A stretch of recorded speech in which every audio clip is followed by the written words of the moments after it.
Good evening, everybody. It's another live episode on a Wednesday night of the O&G StrikeZone. Bryan Fulford, Kelvin Rozier, Marcus. What up, Green, yo? Somewhere out on assignment.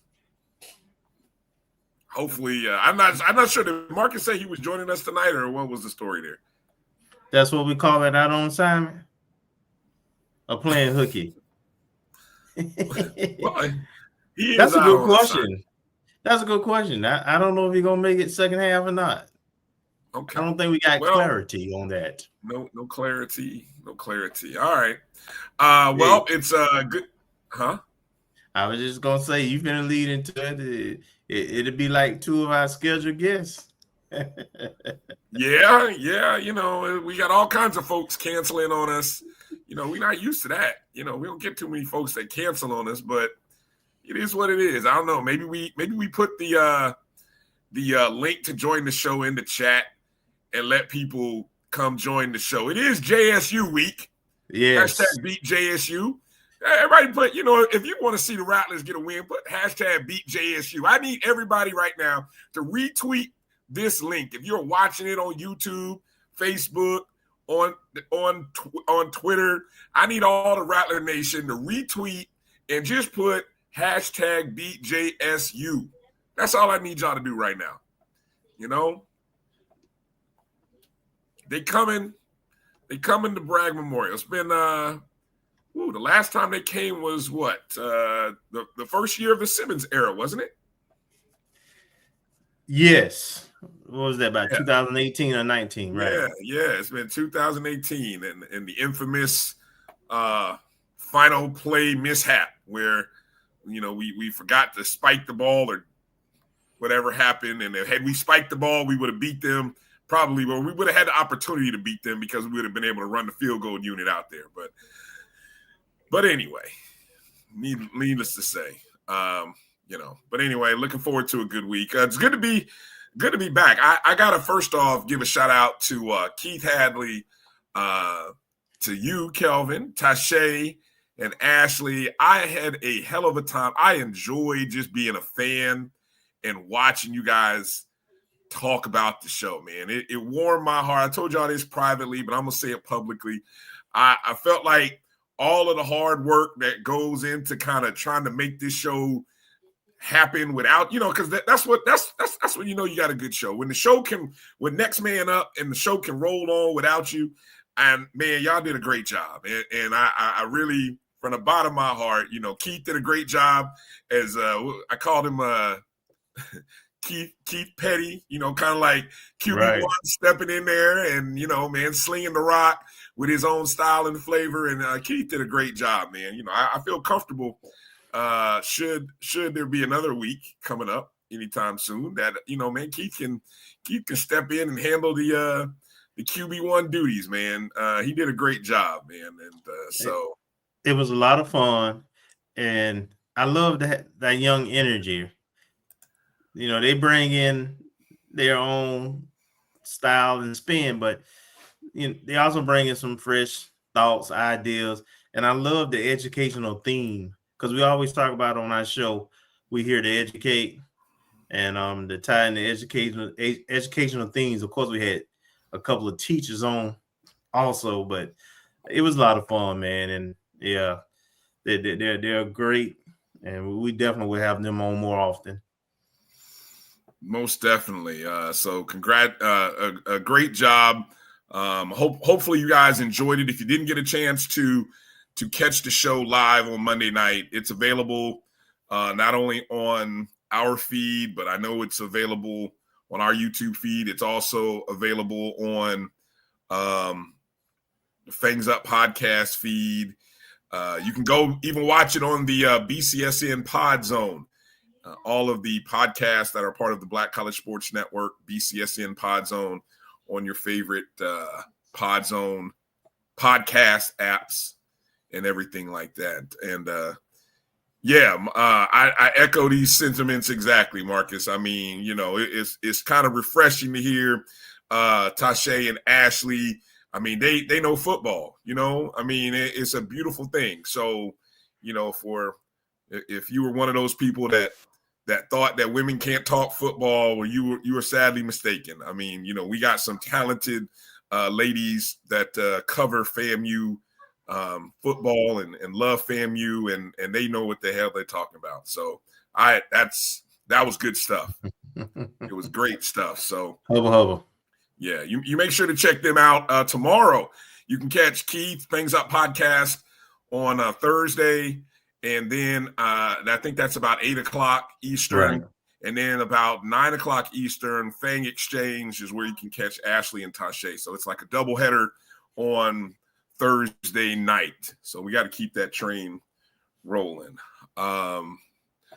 Yeah, you know what? Thank you. I'm kind of live watching, and Emmett just said, we're in the midst of the sports equinox right now, Kelvin. So my mind is everywhere. We got college football happening. We got the Major League Baseball season happening. We got the NBA happening. Pro football's going on. Hockey. We're in the midst of the World Series. All the college sports. Yeah. Basketball, college basketball starting up. Yep. Yeah, this is the sports equinox, as they like to call it. High school football playoffs. High school playoffs. Florida starting up next week. Mm-hmm. Next week, and just a lot of stuff going on. But I was kind of peeping over my shoulder here over the computer screen. It's like, okay, already the Dodgers are already down 2-0, and I'm like, oh Lord have mercy. I'm glad I stayed away from that first inning, no score. I'm just glad I stayed away from that. But anyway, if you know, you know. But okay, so we got a lot to talk about today. I'm going to give. It's kind of hard. You can see I got the chats rolling, so I may have missed a few people. I don't know when I kicked it in and started it, but I'll probably just kind of run through a few names and say hello, as we always like to do at the beginning of the show. Jimmy Mack coming in, first one in on a Wednesday. Miak fan checking in. Good to see you. Oh, wait a minute. Okay, he changed his name. Jimmy's like, oh, that's me. Okay, Jimmy in there playing with two computer screens, I guess. I don't know, good stuff. Kevin Butler checking in. Good to see you, Kevin. Kevin Roger Daha. Marvin Allen checking in. Good to see you. Let's see. Willia 38 checking in. What's going on? Yeah, go ahead and get them prayers going now. Light them candles. Light a candle. Whatever your prayer routine is, get it going. B Starks, good to see B Starks. Bumped into B Starks and Makiba West out in NOLA, out just about a block away from the French Quarter. So it's good to see some Rattlers. Hurricane. I did not. and honestly, I'll tell you why. I had flashbacks to the last time I was hanging out. The last time, now I was about 20 plus years younger, and I was rolling with the boys, And let's just say this time I was out walking by myself, and I didn't want to be, I had to be able to report the duty the next day. I got one warning when I got on the bus, Kelvin. What's that? Don't be late. Hey, Cap told Albert, said, make sure he knows the rules. And I kind of looked at him, what's the rule? I said, oh, don't be late, huh? He said, yep, that's the rule. Don't be late. I said, oh, you ain't to worry about me. So in the back of my head, I like, man, don't get out here and lose yourself out here. I'm on assignment. I'm here working. There you go. Because it can do it to you now. Yeah, I ain't be a casualty. I ain't want to be on video talking about, hey, here's this Rattler hung out, slooped down on the corner of Bourbon Street. Nah, I didn't want to be that guy. So, I was just walking off the good meal that I had, and I forgot how wild it is. It's wild and debaucherous. I had to get back to the hotel room and say a prayer. That's all I had to do. So you could have went to one of the corner churches. I did pass by one. But I think that was even closed. I think it was closed. The church said, man, I got to close up. I think that was who was that? Was that folks? Y'all in here changing your name. Shout out to Liv. Liv's in here. Folks in the chat changing names. What are y'all doing? Okay. All right. There's Makiba. Shout out. Mary 305 checking in. Hey, Auntie. Being a JBN subscriber. Hey, you know what? Liv, I'm telling you now while you're in. Next week, we gotta have you on. We gotta do basketball talk next Wednesday, Liv.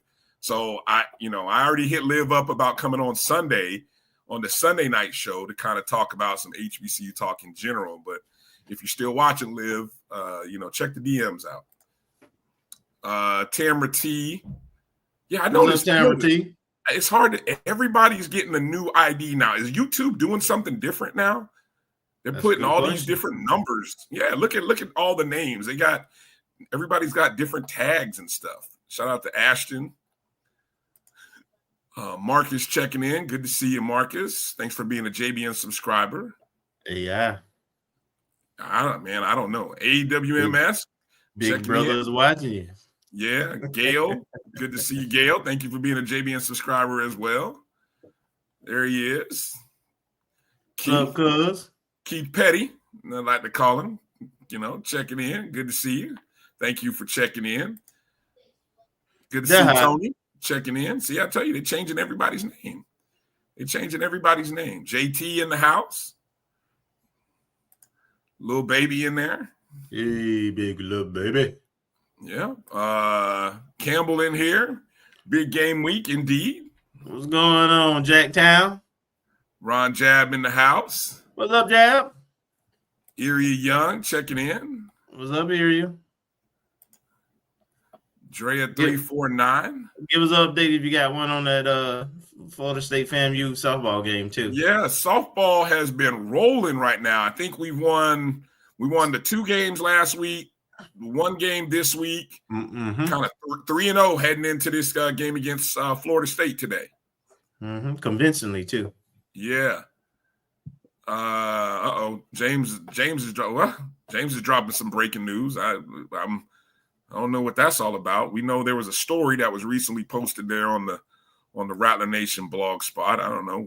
Maybe we'll talk about that tonight. Maybe not. I don't know. Good to see you. Last Sellers 14. Okay. Checking in from Charleston, South Carolina. Thank you, Keith. Reminding people, hit the like, share, subscribe, thumbs up button, all that stuff. Will Wallace, you putting some money on it, huh? Put some money on it. Don't come in talking without putting some money on it, baby. That's all I'm gonna say. Put your money where your mouth is. Otherwise, it's all talk.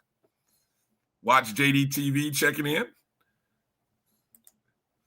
Ezekiel Love, good to see you. All right. Appreciate everybody.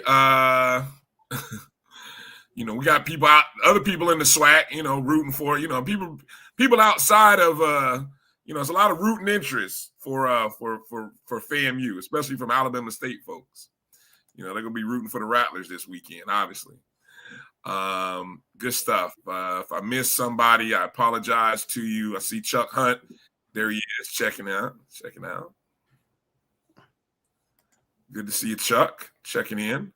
Mike Road Dog Reed. Checking in. Good stuff. GT. Yeah, Karen Griffin. Joe Thomas checking in. Karen Griffin. Larry Sargent checking in. All right. Good to see you. EA. All right. Shaco in the house. All right.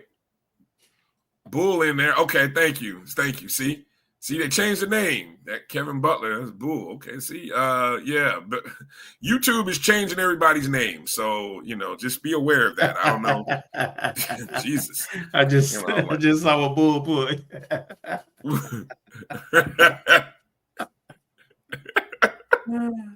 And you might need to be changing your own. Man, look. Okay. Well, Kel, what are we gonna start with, man? What are we gonna start with? As I'm trying to catch myself up. I gotta get used to being in the chair again and leading the ship. Well, you didn't have a chance to talk about your take of the Southern football game. So why don't you go ahead and give your thoughts? Well, so the biggest observation I had was, and I brought this up several times during the radio call, when we could force them into 3 and outs, we were good. I mean, the first 2 drives were long drives, right? I don't have the box score pulled up, but the long drives, 70, 80-yard drives. Then we turned around and got them 3 and out. And that was a consistent theme where we would get them off the field 3 and out. But if we didn't get them in that first 10 yards, if we couldn't get them off the field in the first 10 yards, they matriculated down the ball. They matriculated down the field on us. And that was their first 4 scoring drives. But it was a mix of 3 and outs or long 10, 11 play drives. So that was the kind of frustrating part to watch after the first 10. Man, our defense, we give up 30 points a game.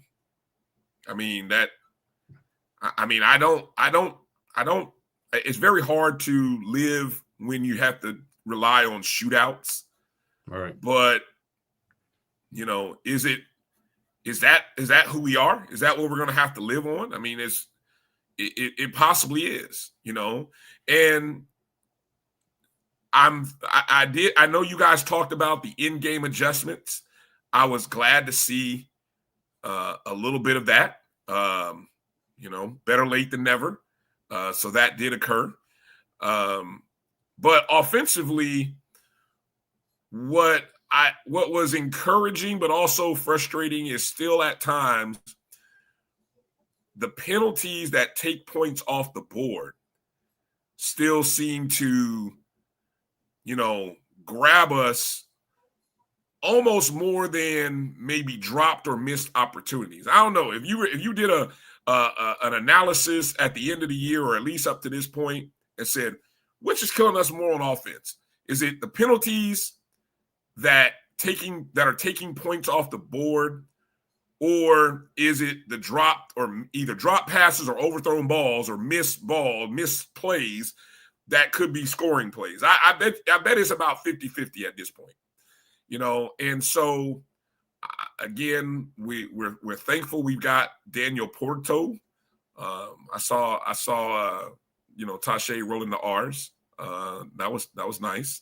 And I forgot what was the nickname she gave him, but that should stick. That nickname, because I finally had a chance to meet him or kind of just shake his hand, and Albert Chester and we kind of got a chance to watch the walkthrough prior to the Southern game. And he's a big kid. He's got some nice size on him. For a kicker, he looks like an athlete. Most kickers you might think are kind of small and thin. No, Daniel Porto looks like he might have played something else. Like he might have played another position. So when you see him booming these kicks, it's legit. It's legit. And I think that's a great weapon going into this week. And so I was just extremely happy to see us. Look, what I tell you, Kevin, the 1 week I didn't make a prediction about a 100-yard rusher. You get one. We get one. So did you see Carlos? Yes. Got a chance to see Carlos. Happy birthday, and shout out to Carlos Brown. Had a birthday. It was either yesterday or today. I don't even remember. Did you see Edwin Moore? I did not see. Okay, so here's the thing. I went to the press box, and I never came out of the press box because I didn't know where I was going. I'm following Albert Chester. Albert knows where he's going because he's been to Southern before. So Albert is, he goes in, he went to the press box, and, that's kind of where he hangs out. Sure, I didn't even see Tashay. Tashay was apparently one floor below where we were. Didn't even know she was there. I saw Mo Carter. Got a chance to meet Pete Richardson. I think I shared that on Instagram. Saw. We got a chance to chop it up with the Southern broadcast crew, the radio crew. Of course, Pete Richardson, who the field is named after there at A.W. Mumford. He's part of the radio crew. It's kind of interesting hearing that perspective because we have our own issues that we talk about. It's always interesting when you get a chance to kind of hear another team's issues and then you just come away saying, man, their issues sound similar. They sound similar, but they're a little bit different because they're a little further off the ledge than we are. I just say it like that. They're a little further off the edge, trying to figure out who's going to be next, whereas we go into this week with the belief and a shot, and the reality is we have an opportunity in front of us. Right. It's a whole different place. What 2 wins will do to you. It's amazing what winning will do. Just 2 weeks ago, think about where we were 2 weeks ago versus where we are today. Yeah, for sure. So, yeah. But good stuff, man. I had a good time. Edwin. Edwin's funny. Look, Edwin, I don't know if there was anybody. I don't know if there was enough in attendance to do all that, Edwin. Been like that. The attendance, the Southern folks were a little unhappy with where things were. There was some weather that we rolled into that followed us all the way from New Orleans into town. And, I just had Southern folks saying by, that hour and a half, they were even amazed at how there was very little tailgating, Kelvin. There was like nobody out in the parking lot. Practically that's no unheard of. That's what everyone kept saying. That's how they knew it was going to be a thin crowd because they said, man, nobody was there. I know the reported attendance numbers was 17, but I would say probably 10,000 came through the turnstiles. So, yeah. And about 3,000-4,000 was Rattlers? Good crowd of Rattlers were behind the FAMU on the FAMU side, which actually turned into when the sun finally decided to show up by the start of kickoff, the Rattlers were in the sun. It was kind of fitting, man. It was kind of fitting. 17,000 bought tickets. Okay. Yeah, 17 bought tickets, but probably only 10,000 showed. You couldn't get those tickets away, I imagine. You could have, but you probably didn't even try. So, but good stuff, man. I tell you, there's a lot of bus riding, though. I'll tell you, man. I that's all I'm on. And let me publicly give a shout out to not just the organization that goes into traveling. I mean, very well organized, 4 buses. You got I think it was the offense had a bus, defense had a bus, special teams, and then the support staff. I was on the support staff bus with all with Dolph and his people for the equipment, and then the any of the training staff people were there. Some great student athletes, great students, and then of course, just a well-run machine. Coach Jennifer Santiago, she does a great job of kind of organizing it, and so that when we get there, it's like a well-oiled machine, man. You get there, you drop off, boom, boom, boom, boom, boom. And I was really impressed, man. The I don't know. Edwin said bus rides are good drinking time. I don't know. I don't think buses aren't made for people over 6 feet. I'm gonna just tell you that. If you're 6 feet or taller, buses ain't fun. Buses are not fun. That's all I'm gonna tell you. Now, If you 5'8", 5'9", 5'10", I mean, you might be okay on a bus. But once you get over 6 feet, buses are not fun. They're not fun. So trust me, I was on a lot of Advil and a lot of stretching and sleeping. That's all I could do to not worry about the pain in my knees, just sleeping. But yeah, so good stuff, man. Good stuff. All right. Yeah, so there we go. Shout out to the folks who are just coming in. What does that Tony say? What is this? What do you say? What do we think about the LSU situation? Oh, well, we got our own problems. Yeah, we got our own problems. Yeah. You know what? You're probably right, Chuck. I didn't even think about the fact that, why we stayed in New Orleans. Yes, there was a LSU game going on at the same time. So, yeah, I didn't even think about it. But we didn't lose anybody. We didn't lose anybody out on Bourbon Street, which, you kind of worry about that kind of stuff. Nobody got lost. Everybody got on the bus who was supposed to get on the bus. See, Christ, they don't have to worry. They don't have to worry about it now. Now, when Ron Jab Williams was on the team, I ain't gonna tell no secrets. You gonna tell no secrets? What? They might not have stopped in New Orleans, huh? Is that what you're saying? Ooh, boy, I'm just saying, curfew was tough. Yeah. It's funny. I didn't even think about all that. It was crazy. I guess, I don't know, maybe everything was just so well regimented and time planned that I don't know if the guys had time to even think about walking around and doing anything else other than being in the meetings that you were supposed to be in, getting the treatment that you needed to get, and so on and so forth. So Ryan said, don't put me out there like that, Kelvin. Don't put me out there like that. All right, there are the scores from last week, just overall. Kelvin, what's your impressions of the big upset from last week? Grambling, which, by the way, speaking of that, we were on the bus.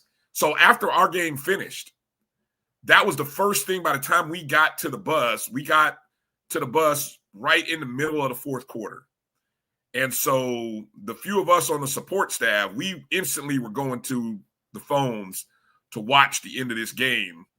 And it was right as Jackson State would go up and score their 24th point and go up 24-23. And then, of course, we all saw the injury to Savion T-Set and everything. And good to hear that he is doing a little bit better. But what's your impressions of that game, Kelvin? Yeah, I actually watched that game, most of it, and then I went and watched the replay. And sometimes teams just seem to have a team's number, and that's what Grambling seems to have with JSU. No matter what's going on, what the records are, they find a way. JSU jumped out 10-0, and you thought, hey, they finna separate early, and then, they had the injury and they kind of stalled, and Grambling found their footing, got some stops, and then they made some plays. And if you watch JSU this season, they leave the door open sometimes. I think about to the first game against Hampton when it was 14-14 in the fourth quarter. So, sometimes they do leave teams in games, and they tend to separate in the second half. And this time in the second half, they found themselves down by 13 going into the fourth, and they didn't have their field general. And it makes a difference. They have that grad student who seen it and did it all. Mm-hmm. It's just different when you have that coach on the field and that calming force that everybody believes in. So I thought the injury, of course, was huge, but Grambling competed. They don't fear Jackson, and they seem to come up with a good game plan every year. So kudos to them. I was impressed with the freshman, the second freshman QB who came in, the true freshman. On the last drive for Jackson State? Yeah, the drive down and scored the 2 touchdowns and them to get the lead. That was, but Grambling didn't game plan for him. So it'll be interesting if he has to go this year. I mean, this week. It'll be interesting to see what the offense look like, but they still have the the defense, and we'll talk more about it. But it was a very good game. I love the game. Couple of injuries in that game though. T-set injury. Pray that's all that he's recovering and have a full recovery and all is well with him. Same with Jacobian, whatever his situation is. Hope he have a full recovery. You want to see teams that they full strength, but good crowd. Looked like it was a good event, man. So almost 30,000. Yeah, I love the product that they put on display. Yeah, it'll be interesting to see what the Vegas organizers do with this. Do they double down and try to go with some different blue bloods? Do they try to bring one of these two back next year along with another blue blood? Because I don't know about you, Kelvin, but I really feel like for Vegas, there's only a handful of schools that can really bring that 30,000 to 40,000 kind of crowd to a football game. And I think they understand. I think they understand that too.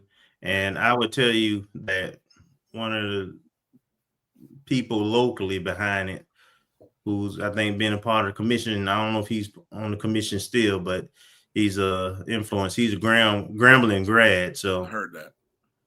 So I'm sure Grambling will be a part of it for a minute.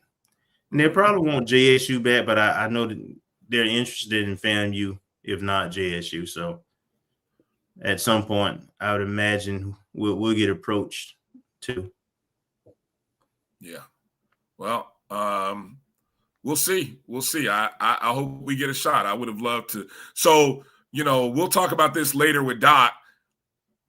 And we talked about this on the Sunday night show. I've never been to Vegas, but,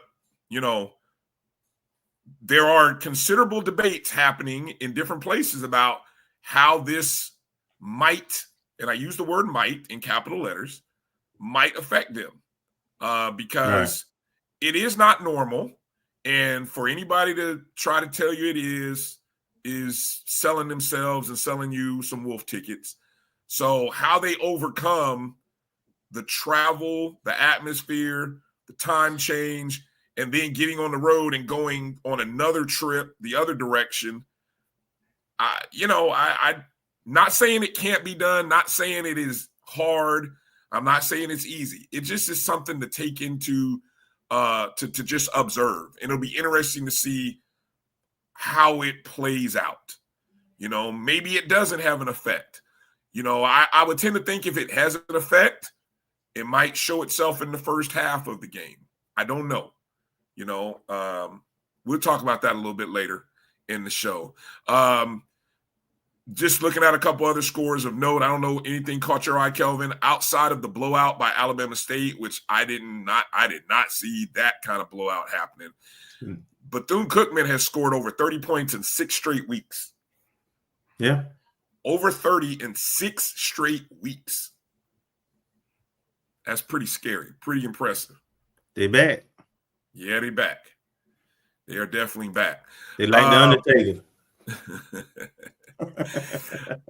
The players of the week. Let me see. I'm trying to see if I can, so everybody can see that. Take that off for a second. Of course, T-Set and Andrew Body. T-Set even before he got hurt, had already scored 3 touchdowns, 2 passing, 1 running, and at that point, he was leading Grambling on what would eventually be a go-ahead drive.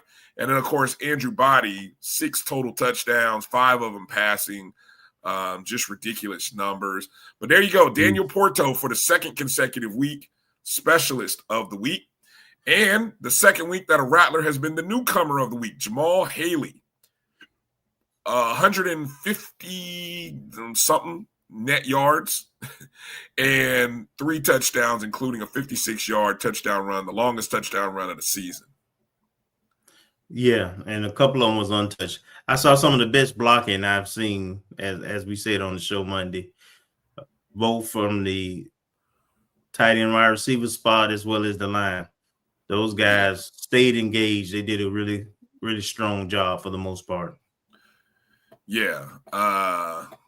Little Baby. I love that. Look at Little Baby coming up with the nickname. Haley's Comic. That's good. Woo! That is good. I love that, Little Baby. I may have to use that on the broadcast. I'll try to give you a shout out if I remember. But if you hear me say Haley's Comet, is flying through Bragg.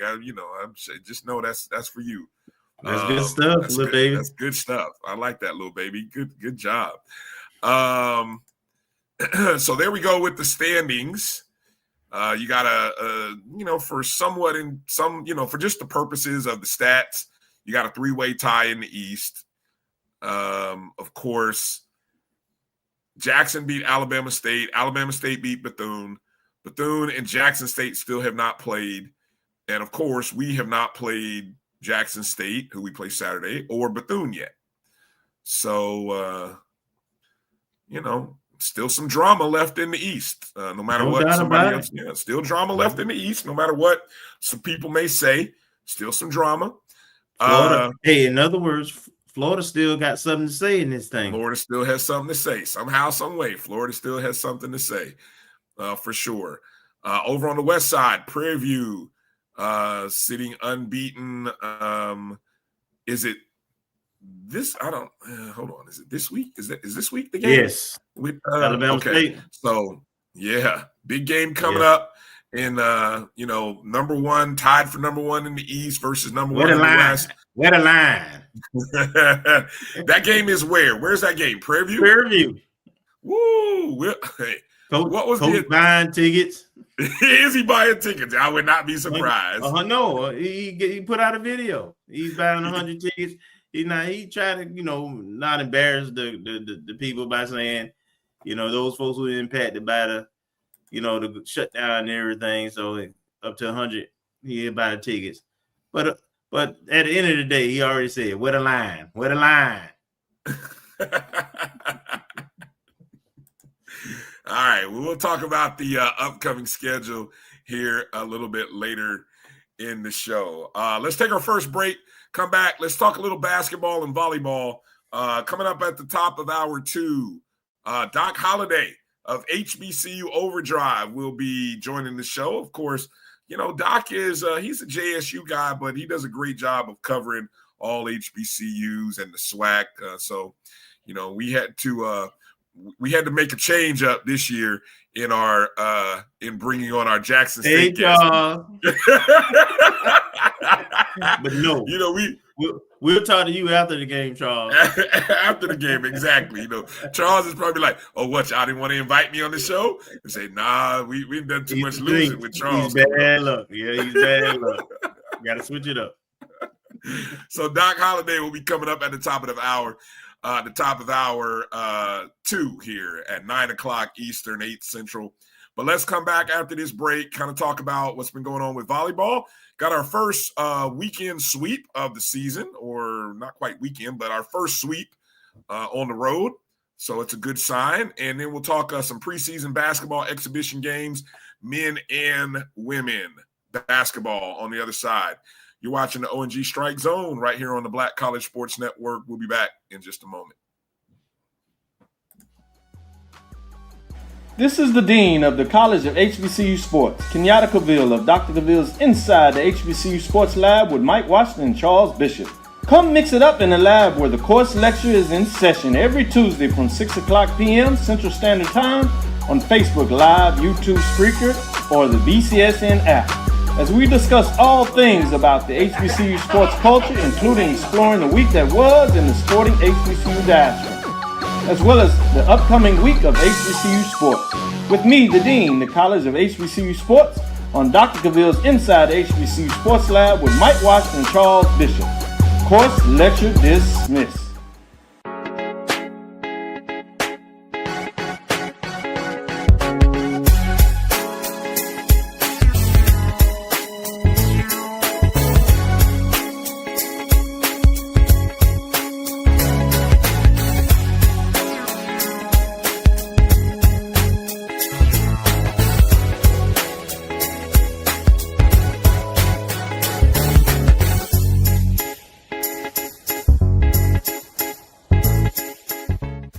It's never too early to plant the seed, to share the tradition, and instill a sense of pride in your HBCU with your little ones.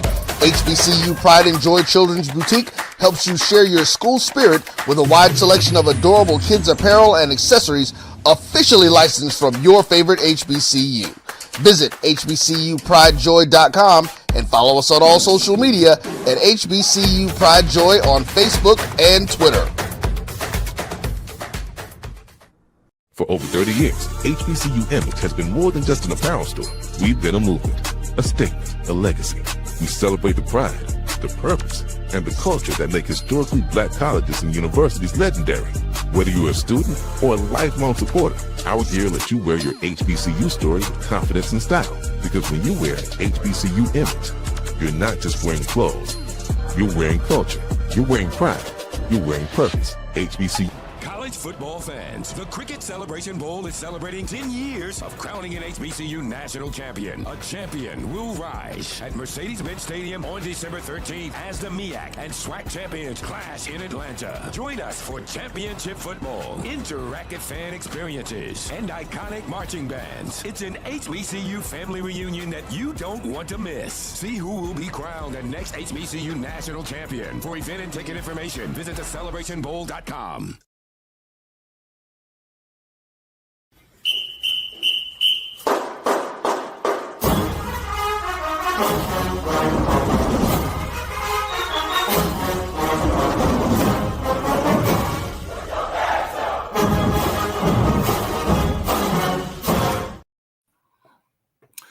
All right, welcome back to the O&G StrikeZone.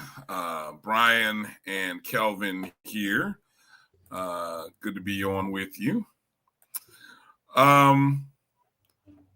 All right, we talked about this being the sports equinox. Is definitely a busy week for FAMU athletics. I mean, again, coming from out of Saturday into Sunday, volleyball Sunday and Monday. You got basketball exhibition over at Florida State. Then you had the cross country championships in Tallahassee on Monday. The women had an exhibition game on Tuesday. So softball on Monday and today against Florida State. Yeah, so I mean a busy season. But let's talk about the event, the game, which featured the Charlie Ward jersey retirement ceremony. And I gotta say, I'm extremely excited and thankful that this game was broadcast on the ACC network. You get a chance to go to this, Kelvin? Absolutely. Okay, yeah. set the scene and let the people who, obviously we got a chance to, before we even talk about the game, talk about the atmosphere and the environment if you can. It was a great environment. It was a real community event. FSU, outside of when they play, Duke or North Carolina and ACC play at home, those games be sell out close to it. But outside of that, an exhibition game typically, they'd be glad to have 2,000 people in there. It was I would venture to say probably around 8,000 in there, and it was probably 60% Florida State, 40% FAMU, and people were really excited, and it was a great atmosphere. And I think what the community saw, and all the ADs were there, all the dignitaries were there, all the politicians, the board folks, everybody was there. I think what they realized is it's good for the community, and there's money to be made off a regular season matchup with these two teams. So it would not shock me if this become a regular annual clash, just like our women play in basketball, and it needs to be. Yeah. And then, of course, the storyline, it was just impeccable with Charlie, our head coach, getting his jersey retired in basketball because he's already retired in football. And then first Florida State athlete, right? The only. Okay, yeah, that's a better clarification. Yeah. And then you see his mom and dad, who are Rattlers, proudly representing FAMU on the court with him. It was just great, man. It was a great atmosphere. The hospitality there was great in terms of, how everybody was on their good behavior, and it was I'm glad it happened. So now, all these people who push these other narratives, they, all right, quiets down now. It's just game against competitors. Yeah, it's just a basketball. I don't know. Some people will say it's more than just a basketball game, Kelvin. At the end of the day, I thought the messaging from Coach Ward and Coach was it Louts over at Florida State. I was watching their press conference, their presser a day or two before, and I mean the messaging it was positive, but at the end of the day, it's still a basketball game. Two teams trying to get themselves ready for the start of the season, which is Monday, and so I think that was a positive. You mentioned that there was 8,000. You thought what is the Civic Center seat normally? Around 12.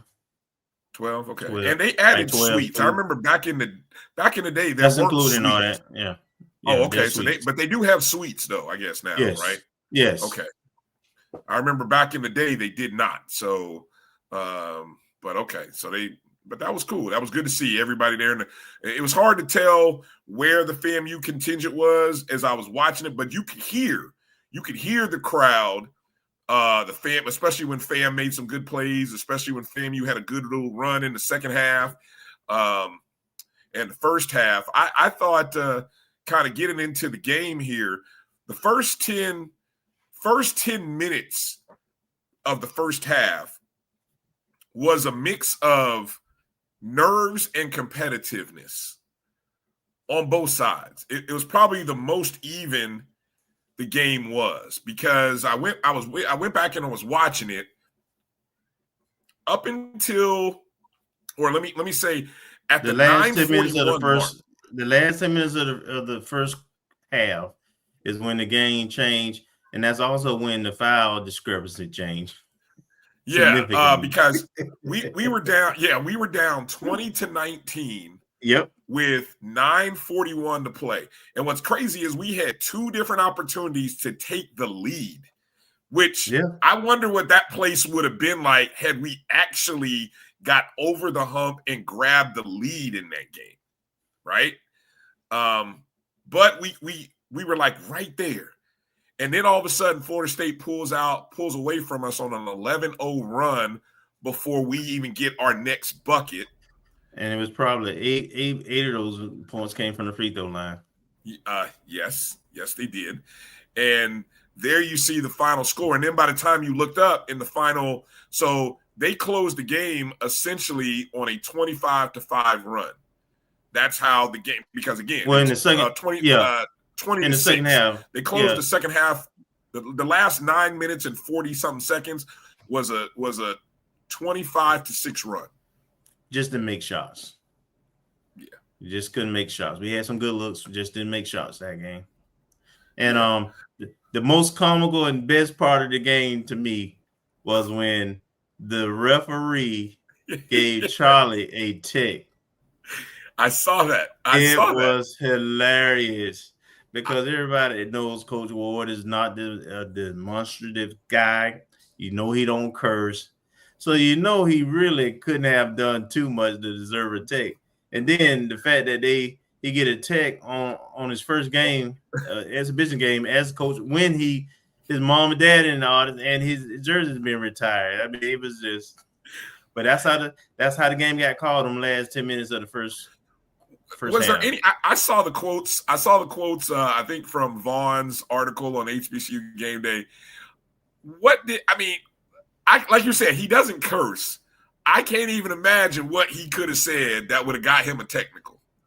So I asked him. Oh, and okay. Some of the folks. I didn't really get an answer though.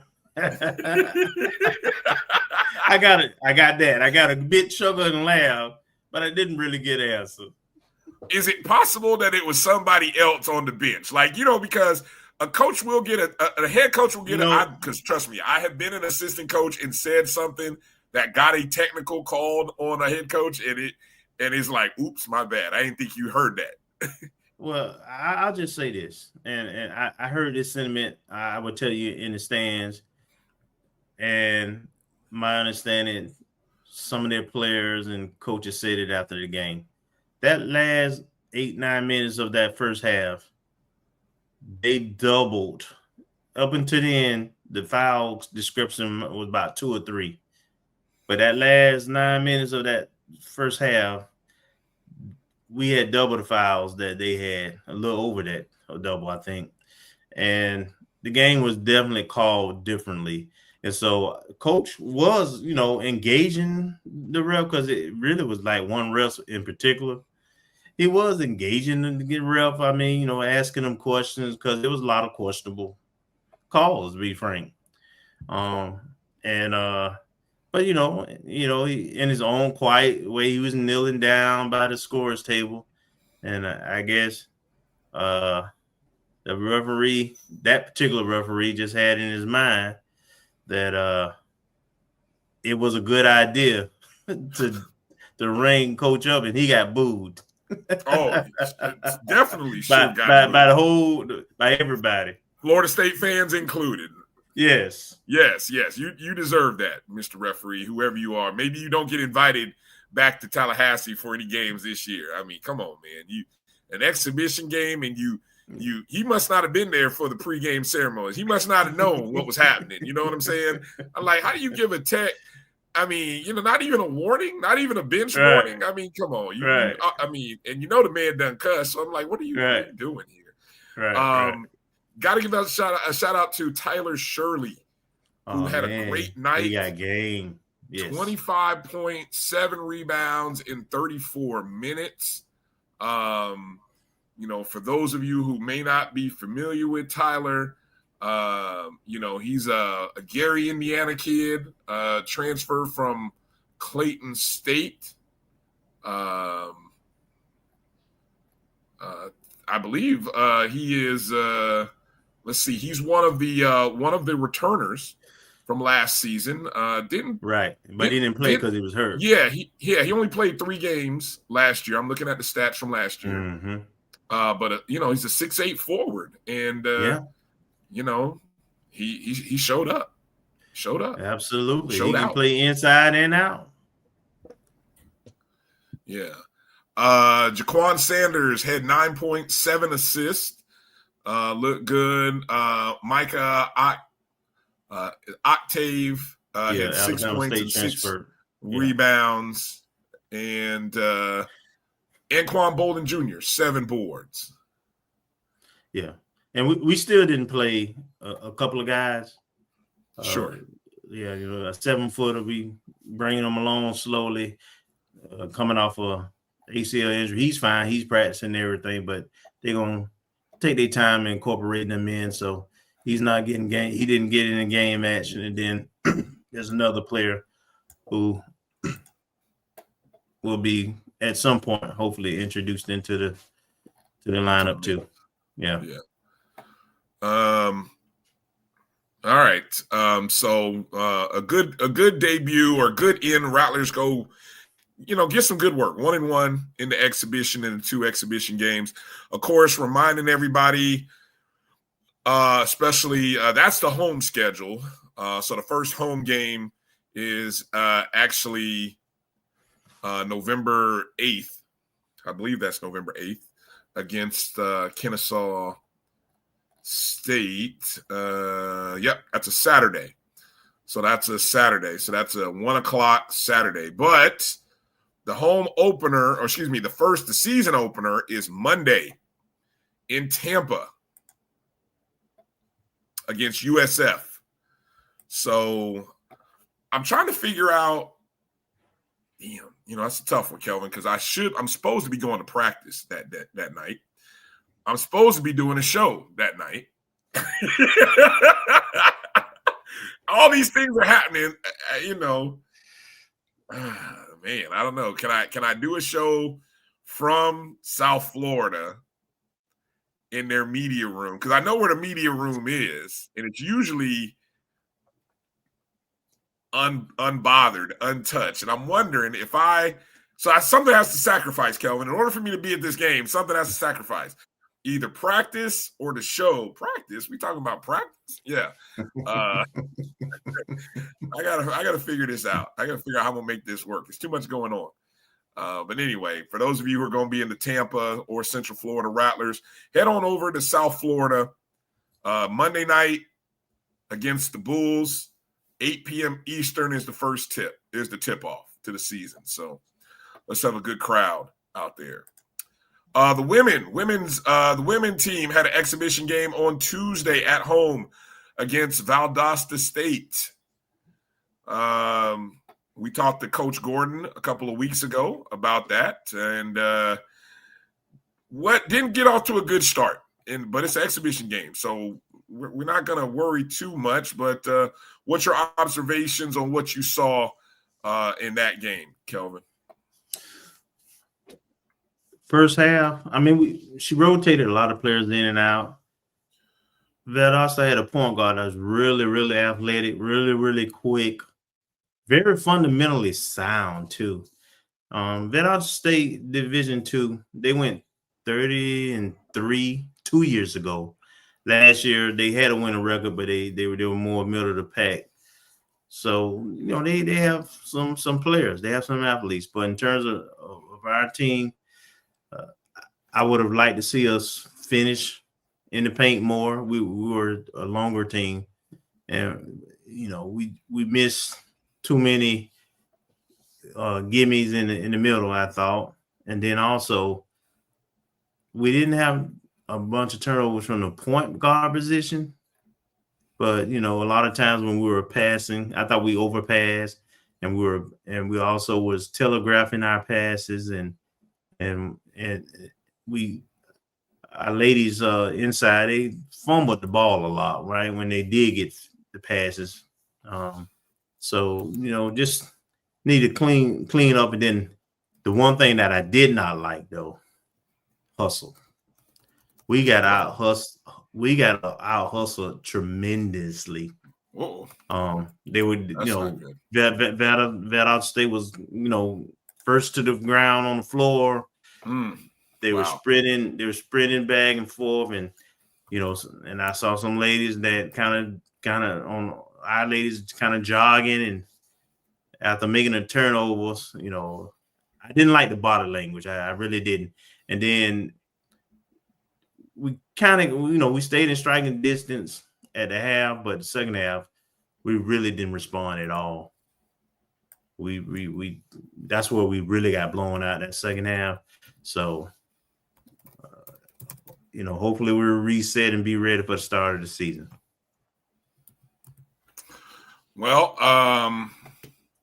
as you can see, the season begins on Monday, right in the backyard against Florida State. I don't have the game time yet. I haven't seen. I thought, what did Coach say? 7:00.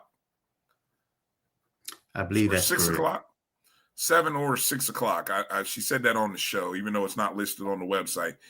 But let's get over there to the Civic Center, and let's the Tallahassee Rattlers. Let's make sure we show up and support the season for the Lady Rattlers, and then they will be in DC the weekend of November 8th on Saturday, returning home and home to Howard in DC on November 8th. And then they will be in Fairfax, Virginia over at George Mason on Monday, November 10th. So for the Northeast Rattlers, who is it that said they're part of that chapter in our chat group, in our message boards? Melissa Wilson. Mm-hmm. I think she said she's part of the group that'll be there. Yep, to support support the Lady Rattlers. So looking forward to seeing some great love shown to the Lady Rattlers, not only in Tallahassee but up in DC. And their first home game in the Lawson Center. Again, you can see it there, November 15th against Samford, 4:00 Eastern. So Saturday, November 15th. So good opportunity to get out and support. All right, again, basketball season begins Monday. Wow, it's already here. Yeah. All right, well, we'll catch up on the volleyball a little bit later in the show. But coming up in the next segment, Doc Holliday, HBCU Overdrive, is coming on to chat with us, and we'll get his Jackson State perspective on what is coming to Bragg and how the Tigers are licking their wounds after being clawed up by their big brother, Grambling. We'll talk to him and more on the other side. You're watching the BCSN. Oh, I'm sorry, wrong show. This is the O&G StrikeZone. Jesus, man, I'll tell you, this is the O&G StrikeZone on the Black College Sports Network. We'll be back in a moment. You're looking for the latest information on Southern University sports, the Southwestern Athletic Conference, and HBCU athletics. There's only one place to go. Tune in to the Carlos Brown Show, exclusively on the Black College Sports Network. Planning an event? From weddings to corporate functions, CMJ Events LLC brings over 15 years of experience to make your vision a reality. Based in Metro Atlanta and serving statewide, even internationally, we provide versatile event planning and authentic catering cuisines tailored to your needs. Whether it's pre-game meals for student athletes, fundraisers, weddings, corporate functions, CMJ Events LLC is your one-stop solution for exceptional service and unforgettable food. Our diverse culinary heritage means we cater to all cultural taste, dietary needs, and food restrictions, making every meal uniquely yours. Let's make your next event unforgettable. Visit us on all social media at CMJ Events LLC or email us at cmjeventsllc@gmail.com. Also give us a call at 404-664-3882 so that we can start planning now. College football fans, a champion will rise in Atlanta on December 13th. MEAC champion, SWAC champion, the 10th Cricket Celebration Bowl, crowning an HBCU national champion. For event and ticket information, visit thecelebrationbowl.com. Since 2002, Empowerment Resources, Inc., a nonprofit organization, has empowered more than 1,500 youth and adults in Duval and surrounding counties. Through its programs, Journey into Womanhood, Girls Mentoring, Life Skills for Teens, and parenting education coaching. To get involved with programs, volunteer, or donate, visit www.empowermentresourcesinc.org. Follow us on social media, facebook.com/empowerment.resources and instagram.com/empowermentJAX.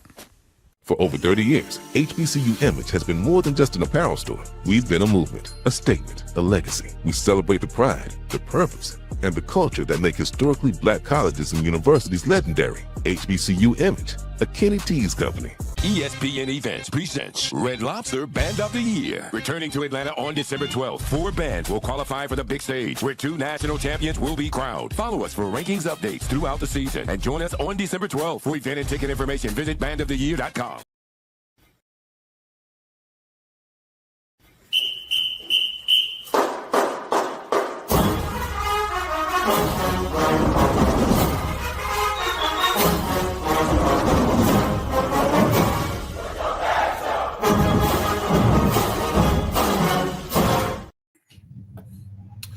All right, welcome back to the O&G StrikeZone. Bryan and Kelvin here, and it's a pleasure to have on the O&G for the first time making his debut.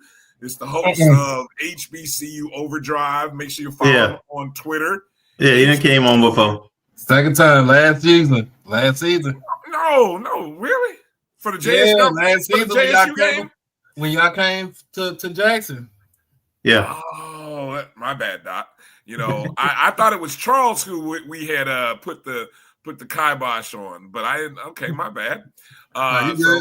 Welcome back to the O&G. Doc, how you doing, man? I'm doing good.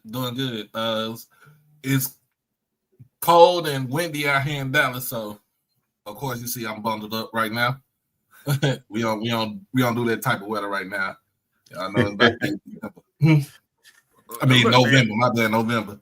I woke up and it was in the 60s here in Florida, so I mean that. Yeah, it's gonna be that way.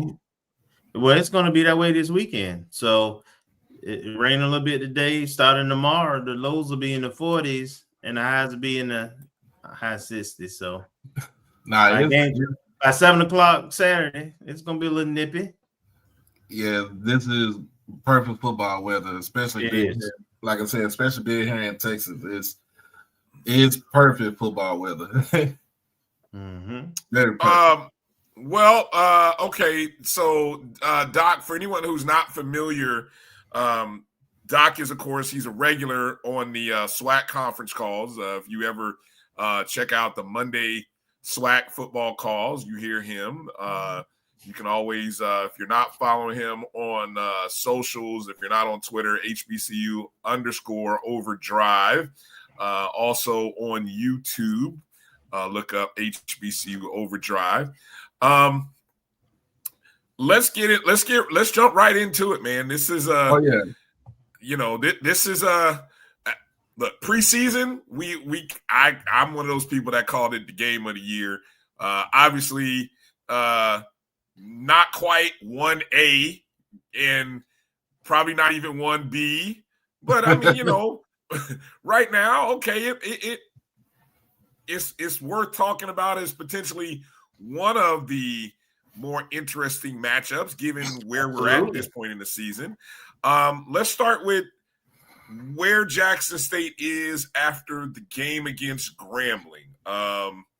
And feel free to insert any information that you want to share regarding Jacoby Morgan, the quarterback situation, having to go to the third string to really grab the lead against Grambling, Doc. So I think we're in a good spot right now. When you think about it, since last season, since that last loss to Grambling, you really think about it, we've been on a 15-game FCS winning streak up until this past Saturday. We were on a 11-game win streak in the SWAC until this past Saturday. So we had a lot of we had a lot of momentum coming into the season, especially with the preseason SWAC Offensive Player of the Year with Jacoby Morgan being the quarterback and lead the team. But when you come down to it, injuries they do happen. And also, getting the kick in the butt can also jumpstart your team too, because now you got that out the way. Like, who's going to beat us? Okay, of course, Grambling beat us. Now it's time to move on to FAMU and get it to Tallahassee, try to come out with a win. And I know it's going to be a hostile environment, especially now with how the magnitude is because now everybody in the East control their own destiny. We control our own destiny. We're still up. Of course, we have the tiebreaker against Alabama State. And I know it's going to take some time. It's going to take some work to get y'all for FAMU to actually try to make it to the SWAC championship game and also try to host. So everybody's going to be the whole thing about for the East, everybody's going to be a fan of Alabama State, see what they're going to do against Prairie View from the West, because even though I'm 3 hours away, I don't want to drive to the country like that. Wait a minute. It's in Prairie View. It's in Houston. That's not. No, it's not in Houston. It's near, but it's not in Houston. Oh, excuse me. Okay, I thought it was in Houston. My bad. Nah, Prairie View is 50 miles from the nearest part of Houston. Y'all gotta understand, Houston is big. Houston is big, so the nearest part of Houston, and you still got to travel into the city. But Prairie View is in the country. Prairie View in the country. Shout out to my niece. She goes to Prairie View. She's a third year education student there. So, and pretty much, this is going to be a game. This is going to be a game of all games because it's going to test our mettle as far as see what we can do with our backup QB. So you believe that that Jackson State will be going to the backup this game? I mean, I don't know if I don't know that you're breaking any news or anything, but that's just your belief. That's my belief. I mean, when you watch the game on Saturday, you seen Jacobian come out with in a walking boot. You know, it looked a little bit more severe than what was initially, what it was initially thought of, because you got to realize it wasn't a contact injury, like it was non-contact. So he probably had to have done that prior to when he ran in for the touchdown. I don't know. We don't know. We not the doctors. We not anything like that. I am just a fan of football, and I'm just a fan of Jackson State. So, but I have real good belief that we will, Jared Lockhart, more likely will be the starter for Saturday and for the foreseeable future, depending on how long Kobe is going to be out. And basically just don't play superhero. Go out there and play the game. And you got a whole team behind you. Just go out there and play the game. So before I give it to Kelvin, let me ask what maybe is the obvious for a lot of folks is: do you believe Jackson State is built, if it is the foreseeable future, for more than one game? Given what's at stake, do you feel like this offense is built to be able to sustain the next man up? Because I think Morgan had showed enough skill, talent, that it was like, hey, he's the straw that stirs the drink. And I mean, there are a lot of weapons, but I mean, is this offense built for the next man to really just jump in the driver's seat like that? Man, when you look at what Jared Lockhart did, even though it was against Tuskegee, he came out, was proficient in that game. He passed for 78% in the game, 257 yards. He had a couple of touchdowns, had a running touchdown in the game also. So he was proficient in that game. So I think coming into this game, the offense can basically fit him. And I think it's easy because, like you said, we have so many weapons around us. So, we got a whole stack running back room where you can go with Ahmad Miller, and you can switch out to Denario Davenport. And then if you want speed, you got Travis Terrell. So the run game is the consistent thing that we have. And I think we do lead. Either we do lead or we're second in the conference when it comes to rushing offense. No, you're number one. Number one? Okay. So we're still number one in the rushing offense. So when you think about it, he doesn't have to have a lot of putting all the pressure on his back to go out there and try to win the game. Just go out there, play, get the ball to your weapons. Don't let the moment be too big for you. But when looking at this kid, he wants that moment. You know what I'm saying? Like, even when he came into the game in Las Vegas, it didn't seem like the bright lights was getting to him. Like it was just like he went out there and played just like he was playing in the backyard. Mm-hmm. And we also gotta understand that Jared Lockhart is a true freshman. TC already, he said on the conference call that he wanted to bring him in, give him a little bit of playing time, but also put him on, use him as his red shirt. Mm-hmm. But with what's going on now, there's no reason to red shirt him. Mm-hmm. Just let him go out there and play. Yeah. All right. So, go ahead, Kelvin. I'm interested. I want to go back a little bit. I'm interested to know what you think about the season, JSG's season up to this point. And how does Tiger Nation? How do they view what has been done up to this point, this game?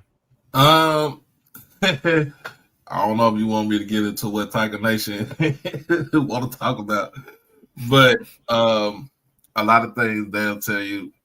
Tiger Nation would say, like, we need to get the ball to our weapons, use our receivers more, throw the ball more down the field, hand the ball off to the bigger running backs in Miller and Davenport, and kind of put Travis Terrell in certain, third down situations, put him in the slot, run jet sweeps, just utilize his athletic ability. That's what Tiger Nation would say. And then really the Tiger Nation would say the defense need to kind of come out there and be more dominant. When we looked at it, when you look at the game on Saturday, it seemed like we were a little bit timid, but in the third quarter, after the third quarter, that's when the defense, dark side defense, just kind of tightened up. And also offense went back out there and we scored 2 touchdowns just like that in that fourth quarter until I would say the wheels fell off. Yeah, that's that championship medal. That's the one thing that you all can lay your hat on, because you have won Celebration Bowl. You've won the SWAT 3 out of the last 4 years, so you still have guys who've been through that and won't blink, so to speak. What kind of attendance you think you'll have for this game? Because it is a big game, and FAMU has been playing better. Their offense, some of the things you said is ditto on the FAMU side, and we finally kind of seem like we figured out some things in terms of getting our guys the ball in space and calling offensive game that puts them in the best position to be successful and win. So, you all just was in Vegas.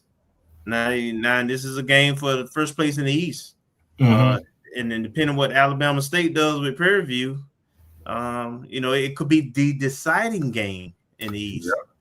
So what do you think your fan base? I know the Boom's supposed to be coming. What kind of attention you think the fan base is going to be? And then secondly, what's the mindset of your team coming into this game, you think?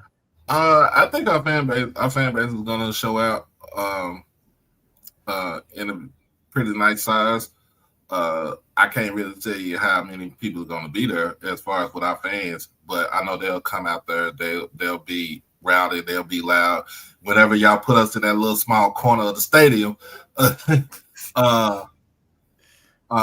I think, the Boom going to come in and we're going to be loud. We're going to be, it's going to be that atmosphere where we could have had that in the Orange Blossom Classic. And actually, we could have had that. We had that last year, especially if the March 100 would have came to Jackson. Also, it would have been a really big raucous crowd. But from my standpoint, I look at it like, if y'all gonna sell out, y'all sell out. And I know that side, where your student section is on the visitor side, is going to be loud, and they're going to be rowdy. They're going to be proud. They're going to do their job. and then with the March 100 gonna be on that side too, do their job. But I feel like we just kind of like have tunnel vision and kind of blank out and not worry about all the distractions and stuff and go out there and play football. And I think it should be on both sides too, because like to be honest with you, for FAMU, this is real big too, because you know starting off the season that you started off and now getting the last 2 wins and still being in the position to actually be in consideration for the SWAC championship game is mostly important too. So because if you didn't win those last 2 games, I'm gonna be honest with you, it was gonna roll. Mm-hmm. Yeah, thanks. No doubt. Doc, let me go back a week and a bye week to the Alabama State game. Mm-hmm. Did you get a chance to go up for that game, or did you kind of? I was on the sideline taking pictures, man. Okay. So take us there, because I mean, obviously we were watching it after our game finished. We caught the last fourth quarter, the last quarter. We were outside the stadium at the tailgate watching, and obviously so far game of the year, just by nature of the way the game went all the way to the last play, last second. Right. Was that one of the best atmospheres? And again, you guys are in a nice run, 3 titles in the past 4 years now. But during this run, how would you compare the atmosphere for that game versus any other regular season game that you've been to and experienced thus far? Did it live up to the hype? I mean, of course, exactly. It did live up to the hype. I think it was better than the last year's game when y'all came to Jackson. And being that it was our homecoming, it was our homecoming game. It was the atmosphere was electric. Alabama State came into that game. They wanted to prove that they belong in the SWAC East, especially in the conversation of either going to the SWAC championship game or hosting the SWAC championship game to try to get to the Celebration Bowl. And I think that should be everybody's mindset as far as coming into the season. Like, look, I want to win my division, I want to win the conference, and I want to win a national championship. But going into this game, and Andrew Body is proving to everybody that he's proving to the doubters that, like, what y'all say about me, that I'm fragile, that I'm injured all the time, I'm injury prone. we could get all that out the way. We can get all of that out the way. And he went out there, and I talked to his mom after the game. Me and my mother came with me for homecoming, and we talked to him, and my mom told his mom, like, hey, your son had one hell of a game. It was one hell of a game. And I'm going to tell you, like I told people, I'll tell you how close I was to that last play. I always, when I take pictures, I'm always on the south end zone, closer to the corner by where the sheriff's department, the deputies are. And I was this close to the sideline, and I heard the crack of that helmet from Ashton Taylor. Like, that's how close I was. It was one of those bang bang plays. It was exciting. It was a lot of. Did the call surprise you? Because I know as a photographer, you got to be in a position and you're hoping that it comes your way, but you're also kind of thinking, where is this play? Where might it go? So what was your thought on what play was going to be called? But you say you're not surprised that they ran that play. I wasn't surprised because when you got an athlete, when you got a QB like Andrew, he could throw it. He has the ability to throw it, or he has the ability to tuck it in and run. When you think of, also when you look at it, it almost mirrored the same play when we played them last season in Montgomery, where Ashton Taylor basically shot up the middle to sack James Keys in the end zone for the safety. And then when you look at this play, Ashton really was he was the spy on Andrew Body. So wherever he went, and especially he, it's a speed option to the short side of the field. I was kind of surprised about that, but because I figured, you're gonna do a speed option, you will do it to the long side because you have all the room right there, or you have to where if your receivers are, let's say they ducked in the back of the end zone, that you could throw the ball to one of your receivers. I think they also had the fullback in on that play too. So we had at least 5 receivers to get it to. But to basically they ran that play a lot in the game too. And for him to throw the ball, and it's like as soon as he threw the ball, Ashton kind of took his eye off of Andrew and just beeline towards the running back. And play of the game, play of the year, game of the year. I even, I had, talked to Dr. McClellan. I even asked him, like, hey, do you think this is the game of the year? Absolutely. It was the game, I think it was the game of the year. But guess what now? We might have another game of the year coming this Saturday. Yeah, so, for sure. So, in fact, we might have 2 of them because, like I said, this game is very important to both schools. That game Saturday in Prairie View is going to be very important to both schools, especially since Prairie View, they haven't won anything since 2009. They haven't won the whole thing since 2009. And I like what Tremaine Jackson is doing out there. He's changing the whole culture. Like, you got to understand, being here in Texas, we all know, look, 0-80. That's all you need to know. We don't even have high schools that do that out here. They can probably go like 0-15, 0-20, but we don't even have nothing like that to go 0-80. And it's the change, Coach Jackson is going in there to change the whole mindset of the whole, the university and the fans. Like, we gotta, he's trying to put out a good football product. Fans need to come and see it, especially this Saturday. Yeah, absolutely. Sure. Yeah, sure. Go ahead, Kay. So, over the last 4 or 5 years, there's always been the argument that the East in football is much tougher than the West.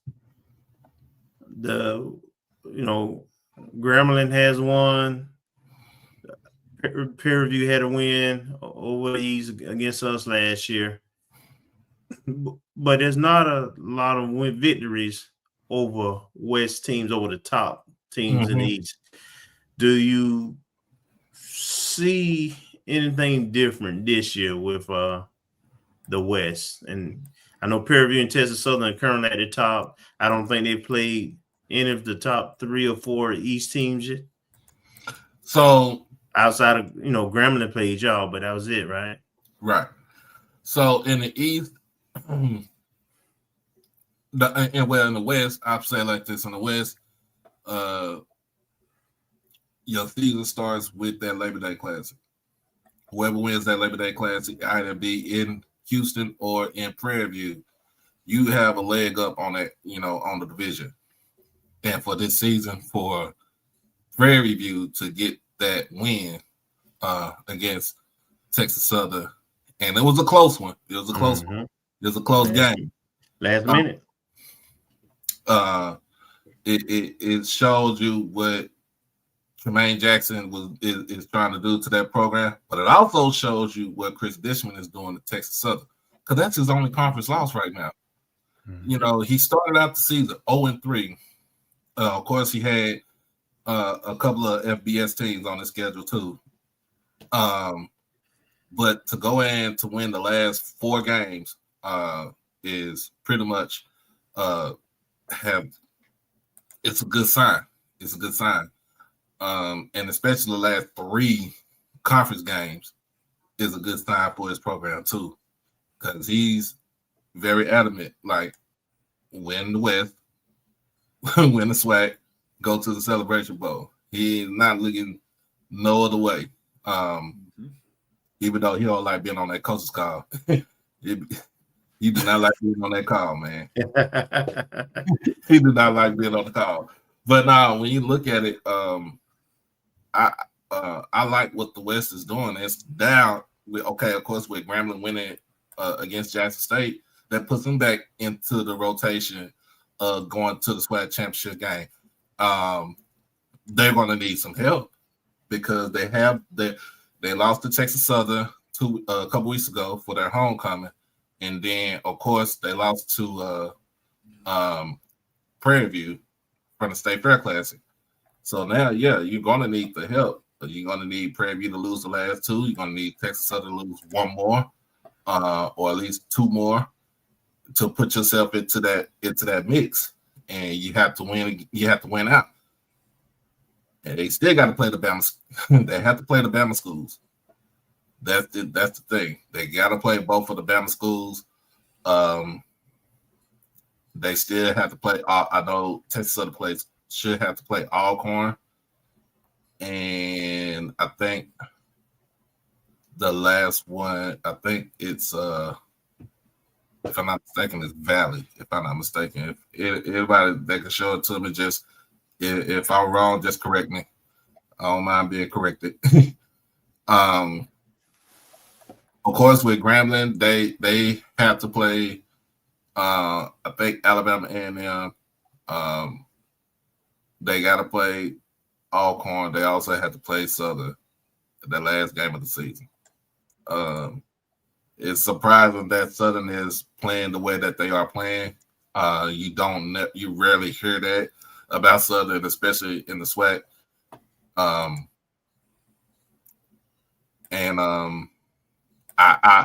wouldn't know what the West would be until the last 4 games of the season. Now in the East, you got 3 teams at 3-1 in the conference. Let's not sleep on y'all rival in that school of Daytona, because they are playing some good football. They are playing good football. Can they sustain it right now?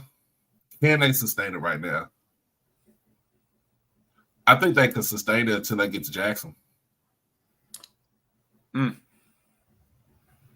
then I think they kind of in the same place we are.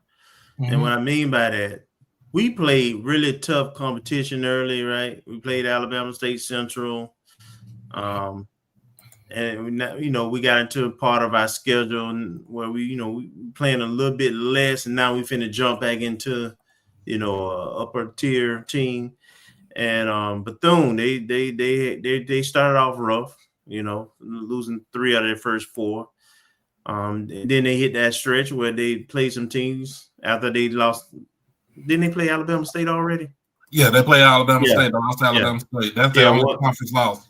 Yeah, after they lost that, they were part of a schedule where it was manageable and they could get some confidence, and that offense went to rolling now, so but they lost South Carolina State and Alabama State early. So I think they mirror us. I think we're on similar paths.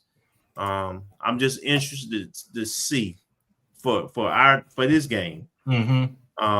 I really think we found something offensively. And the atmosphere. It's a night game at Bragg, so it's gonna be Club Bragg for real. It's not only gonna be packed. There's gonna be a lot of energy there. So I'm interested to see if we can take that next step. That's the one thing we don't know. Just like I would tell you, when you got a true freshman quarterback, ain't got to do with his talent.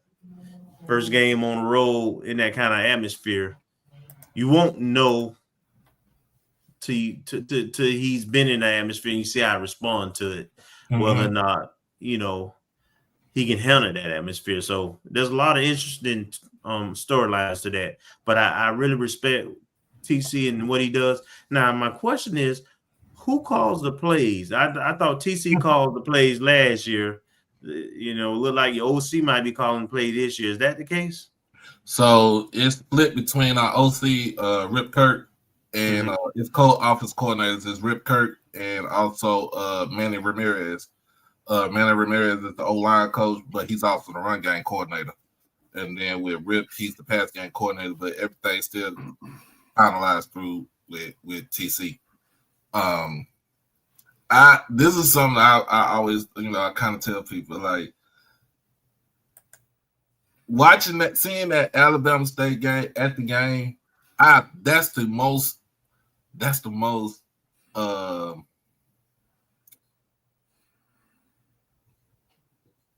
like his tone and his expression after that game.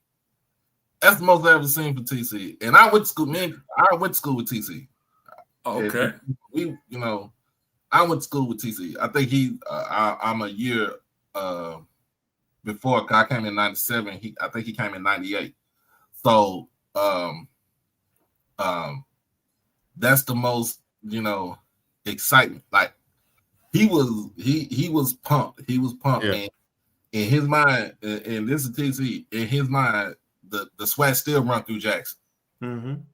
Yeah. The sweat still run through Jackson. HBCU football on the FCS level still run through Jackson. So you think about it, like, yeah, you still got to come to the vet. You still got to come to the vet. So with that being said, what's your prediction on the game Saturday? What you think?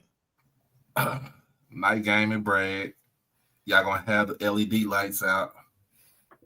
Now I'm gonna tell folks, don't look at them lights all the way through. Your ass gonna have a seizure out there.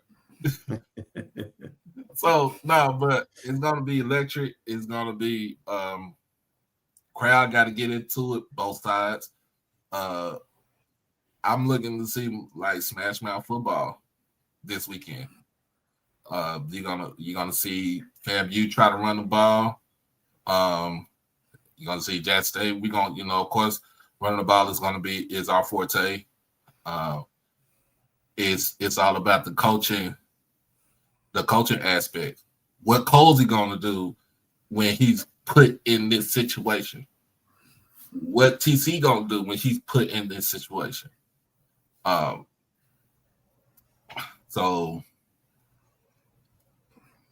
last season, we had a stalemate all the way to a certain amount of time in the fourth quarter, and then our defense woke up. Till we called that stupid play on second and third down. Yeah, it's amazing how we see that differently, right? The defense, all we had to do was run the ball and punt. Yeah, but yeah, I got you. They did make the play. Man.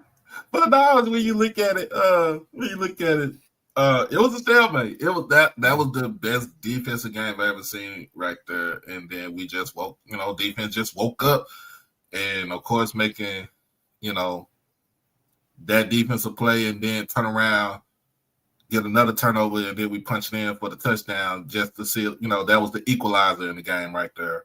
I might be looking at a replay of what we saw last season. I'm gonna go Jackson State. Of course I'm gonna go Jackson State. It's me. But I be like somebody in the chat said I am unbiased. I really am unbiased because I tell people I have to cover everybody. But I'm gonna go with my alma mater, 28-17. Okay. All right. I can respect that. I respect that. Respect that a lot.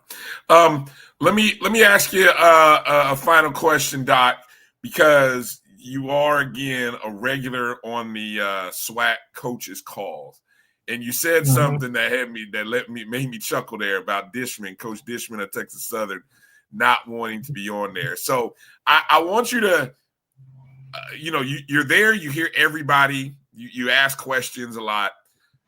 Who's the most interesting in terms of the information that they provide or just their energy or personality? Who's the most interesting in that call, in that hour of hour and a half that you're listening to all these calls and coaches? And then maybe it's Chris Dishman for this last one. Outside of Dishman, who is like dead wood on a side of the road that you just like, man, I know he does not want to be here. It's like, can we move on? Who is that guy? Sometimes Coach Hampton, if he coming off a loss. If Coach Hampton is on there, he come off a loss. He does not want to be on there. Like, yeah, they do a lot of losing over there at UAPB. Yeah, even talking to Coach Mickey, Coach Joseph, like this season he's more upbeat because he feels like he has the confidence in his team, even if he's coming off of the loss. But with Coach Joseph, he explains to me like just having that type of like a relationship, because I'm telling folks, I'm not a reporter. I went to school for journalism and I also went to school for history too. But I ain't no reporter. This is something that I just came up doing 3.5 years ago, and I'm just evolving with what's going on. It's just instead of being a podcaster, I'm involved with asking questions to coaches. I'm involved with photography and stuff like that. So this is all evolution right here. But with talking to Coach Joseph, and just sitting there and listening to him, he talks about football, but he also talks about life and stuff like that. Of course, he bitches his brothers in the NFL. I'm a Cowboys fan. I already talked to him about that. But who are his brothers, by the way? Because I heard him talk about his brothers. Who are his brothers? Vance Joseph is his brother. Is one of his brothers. That's the defensive coordinator in Denver. Okay, right. And then I think he had another Terry. So, but talking to Coach Joseph is cool. Of course, talking to Coach Colsey, he's cool too, because ask him a question, he'll break it down from top to bottom. He gives you an understanding about what the team needs to do, what they didn't do, what they got to do. Of course, Coach TC, he'll tell you like it is. And Coach E-Rod come in and he doesn't, he comes in, he don't sugarcoat anything. So those are my favorite coaches to talk to. I also started going on the MEAC calls too. Okay. So one of my favorites is Coach Oliver, Coach Trey. He's good. He don't sugarcoat anything. Nope. He tell you like it is, and that's it. Don't ask him the same question over. He gonna tell you the same answer. He gonna give you the same answer, but that's something that I like. And then Deshaun Jackson is one of my favorites. Now, just look at it because it's like, even though he's in his first year, he has full confidence in his team, especially after they won Saturday against Central and wrecked their homecoming. Wrecked their season, probably.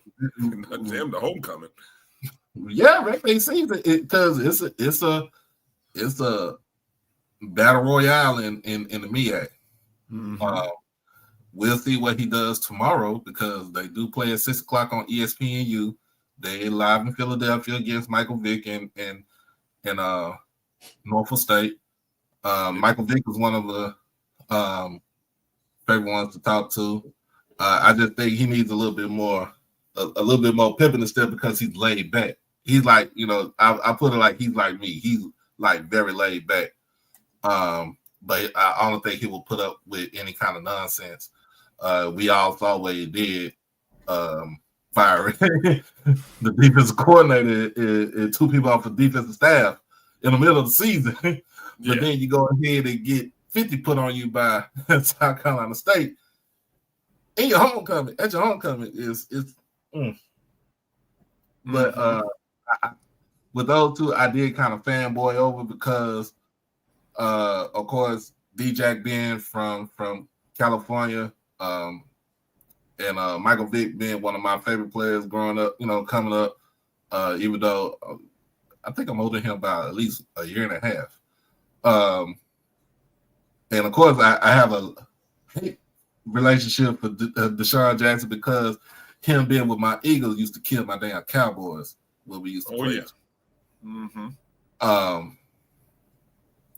So kind of fanboy, but then you gotta snap back, get to it, and be like, okay, gotta ask this man this tough question, like, what is going on with your defense? So, do you think that Deshaun Jackson, the difference between Vic and Jackson, is it their, because neither one had really head coaching experience prior to this year? Do you think the difference is their personalities, or is it just or is it personalities and personnel?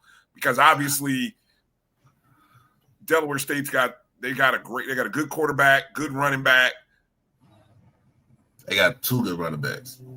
Oh, excuse me. Yeah, that's right. That's true. They got 2 good running backs. Actually, they got 3 because if you, I think the game you count the quarterback as the third. Well, I don't count the quarterback now. They do have a couple of running backs. With the game they played, I think their homecoming game they played against Southern Connecticut State, they ran the ball for over 600 yards. And 3 of those running backs went for 100 yards. One of them only carried the ball 3 times, had 150 yards in the game, and he took himself out the game after his second touchdown. I said, "Well, that's diabolical right there." But I Saturday I was watching the game, watch party, and Marquise Gillis' mother and his uncle came on the stream, and watched it with us and like treat them like family. I'm like, sure, that's cool. Like, hey, shout out, look, tell your son he doing a hell of a good job. But with Deshaun Jackson, he did have experience as a coach because he was an offensive coordinator in high school in California, in Long Beach. And then to have somebody on his side as a mentor, to be on his staff, and then to get all the other members on his staff, including getting Clinton Portis to come and be the running backs coach, it shows. The defense wasn't all that great early in the season, but when you've seen it the last couple of games, they have been clicking on all cylinders. They made stops when it's supposed to be made. Especially now when you watch the game if you watch the game from Saturday, the big stop on the 1 yard line where they stripped Chris Mosley of the ball at the 1, and basically it's sealed the game for them. And it's crazy for them, they're 5-3, 1-0 in conference, and they haven't had this much traction since 2012, and they haven't had this much excitement since before I was born. It's crazy. It's crazy. With Vic, I think he has to have at least 2 more recruiting cycles to kind of filter out those guys that was under Dawson Odoms, and to bring his guys and to bring in the staff that wants to win at Norfolk State. You got to change the attitude about being at Norfolk, because we all know Norfolk is a basketball school. We don't, they only had 6, 7 seasons of winning football out of the time that they had a football program. That ain't good. That ain't good. No doubt. I mean, no doubt. We got a high school here in Texas, in South Lake Carroll. They haven't lost the dang on district game in 20 years. Is it fair to say just in HBCU, since you brought up the MEAC and the SWAC, and looking at a lot of these games, there's not much defense being played when teams play each other. Every game seems like it's in the 30s. Well, except for that Prairie View team, because he ugly. He makes the game ugly, but the offense make the game ugly too. Because they really don't throw the ball a lot over there. They're more running. That make the game ugly. But when you see it down over here in the SWAC, it's offense. It's offense. Alabama State, for the last 4 years in this conference, was not known to be an offensive juggernaut. And watching them this season look like the second coming of when Darnell Kennedy was QB at Bama State. Or will you guys say with Tavares Jackson was the sitting college at Bama? And like again, having everybody and all those weapons over there doing what they do. I was like, it was bad enough that the halftime score was 49-6 at the Classic, but they're doing a lot of they out there doing a lot of shenanigans after football, after the touchdowns and stuff. You got everybody and his line brother out there strolling after a touchdown. You got dudes that doing headstands in the end zone. That was crazy. You got the fullback. You got the fullback dance, and I'm like, yo, these boys out here having fun. That's what it's supposed to be about. they are out there having fun. And then the MEAC is pretty much, they got some offensive weapons. They got offensive play calling over there. Like I said, with Delaware State doing what they do, I think they are second in the conference in scoring.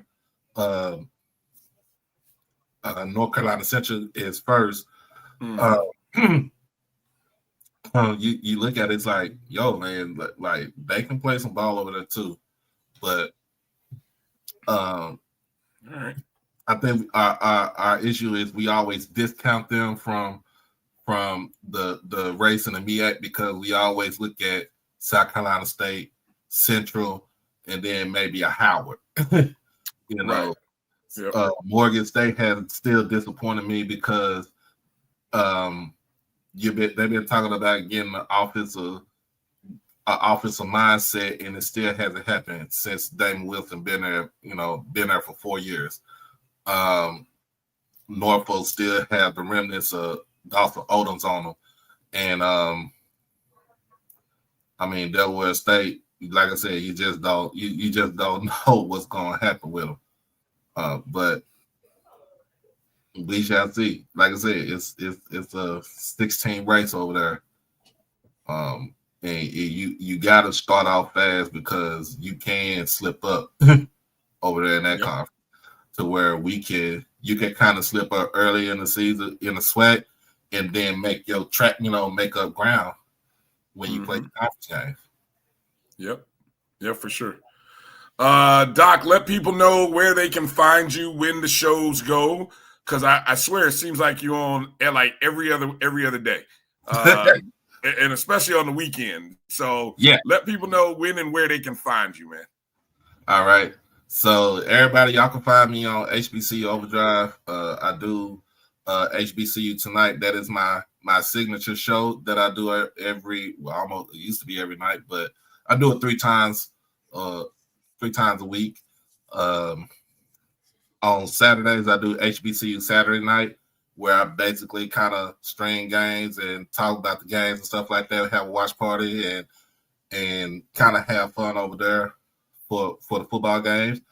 And I also partner up with my man Troy White with the Gathering Old Men podcast, Fat Mouth Sports. So we do some collaborative stuff on Tuesdays and Thursdays.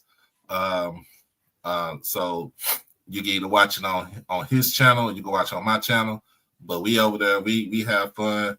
We are unfiltered in that space. Kelvin been over there, man.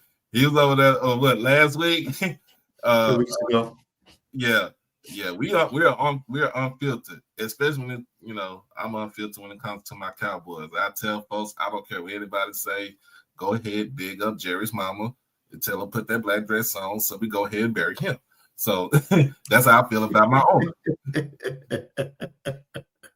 Everybody know. Everybody know how. But also, man, y'all can catch me on the sideline when I'm taking, doing my photography and stuff like that. So I taking into consideration, being a photographer when it comes to going to the games and stuff like that. It's starting to be a passion now. So I'm in the works of doing coming up with an LLC for my podcast and the photography together. It's called Overdrive Media LLC. It's been a great 3.5, about to be 4 years in May of next year. Doing this podcast, and like I tell people, I started us off as not even talking about HBCU sports. I started out talking about fashion. Y'all see my hats. See sneakers over there in the background. Clothing, that's what I wanted to do. But then I actually did find my lane because I love sports. I love my HBCUs, and I just love talking about it. And we all need a voice. Yeah. So but other than that, man, I love doing what I do. Even when we got haters coming over to the channel, trying to spam a channel with anti-HBCU rhetoric, I ain't got time for it. I gotta tell folks, I am a kid from Oak Cliff, Texas. I ain't never got time for it. I could be the most coolest person, or I could get to that level. And I don't want to get to that level. I want to stay peaceful and calm and stuff like that. But first and foremost, shout out to my girls, my kids, my daughters, doing what they do. Shout out to my nieces. One is at Grambling as a freshman. And like I said, my other one is at Prairie View. Shout out to my mom, because my mom is my road dog. When we go out of town, the first time we went out of town together when I was doing this was to the SWAC championship game in Tallahassee in 2023. Okay. We made that 11-hour drive from Dallas to Tallahassee, bro. We made it. we made it. We made it. But shout out to my mama, because man, she been there for me throughout thick and thin, and through all the dark times of what I've been going through health wise and stuff like that. And then last but not least, shout out to all the subscribers that do come on the show, that watch the show. I wouldn't be doing this if it wasn't for y'all. I have to say that. I wouldn't be doing this if it wasn't for y'all. But I know what I got to do. I got to get ready for work. I have a 9 to 5. I wish I could do this. I wish I could do this full time. I don't have to worry about going to work at night and stuff like that. But until then, keep grinding, man. It's gonna come. It's gonna keep grinding, brother. You're doing a great job, man. Keep doing your thing. It's gonna come. Stay prayed up and keep grinding. And keep promoting. And like I said, man, you part of this HBCU sporting diaspora, as like Dr. Cavill likes to call it, man. So it's always good to have your voice. It's always good to have your platform. Always enjoy it when I get a chance to watch. And we appreciate you taking some time tonight, man. All right. Go Tigers and go Rowlers. JSU by 40. All right, Doc. Peace out. Yeah, he knew he had to get that in there, didn't he? Yeah. God bless him. All right, let's take a break. come back. Let's catch up on a few more sports. Volleyball, bowling season started. Did you know that? Did you know? Bowling started. And then did you get any updates on the softball thing yet? We'll find out a little bit if we got an update on the softball scores. We'll hit you up with that. And then Kelvin and I will kind of wrap up by giving you our analysis, or maybe our predictive analysis on what to expect this upcoming weekend as Jackson State rolls into town. The Sonic Boom of the South will also be there. And I'm told the Marching 100 will be honoring Joe Bullard, who is in his 50th year. So, they didn't get a chance to celebrate Joe for homecoming. So I think the plans are that they're going to celebrate Joe in this performance. And, of course, it is senior night. So we'll get a chance to toast. Veterans. And veterans. See, there's a lot going on. So veterans, seniors, not those seniors, but more so the seniors on the football team, the veterans and all of that. So it's a lot going on. Big weekend in Tallahassee. Club Bragg in the house. Make sure you're there. We're looking for those attendance numbers, trying to see, are we going to have a sellout? God, it should be a sellout this game. This game should be a sellout. It's got to be a sellout. So let's be there. Appreciate Doc Holliday, HBCU Overdrive, for joining us. We'll be back right after these words. You're watching the O&G Strike Zone right here on the Black College Sports Network.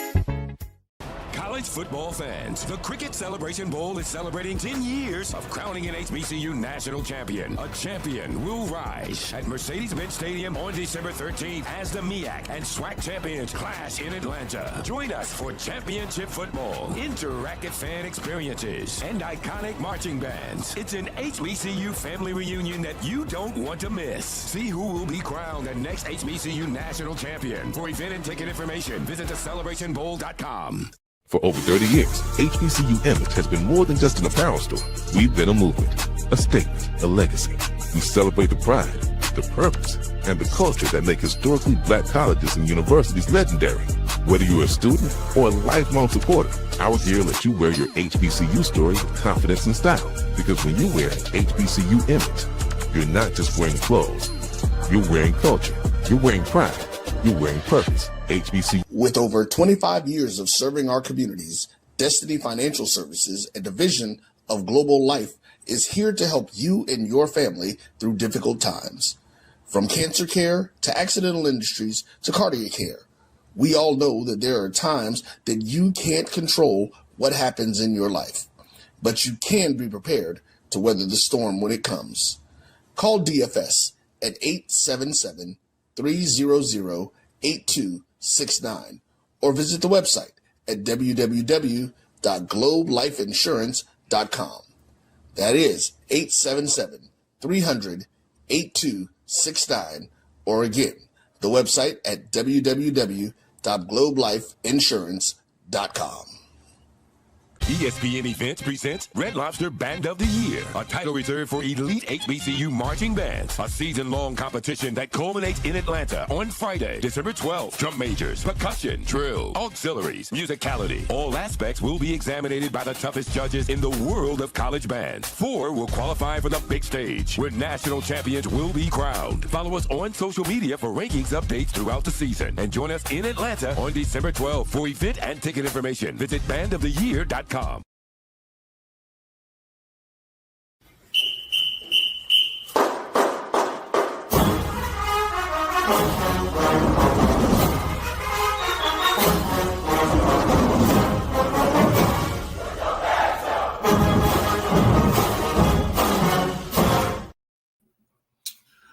All right, welcome back to the O&G Strike Zone. Bryan and Kelvin here. Marcus is on assignment.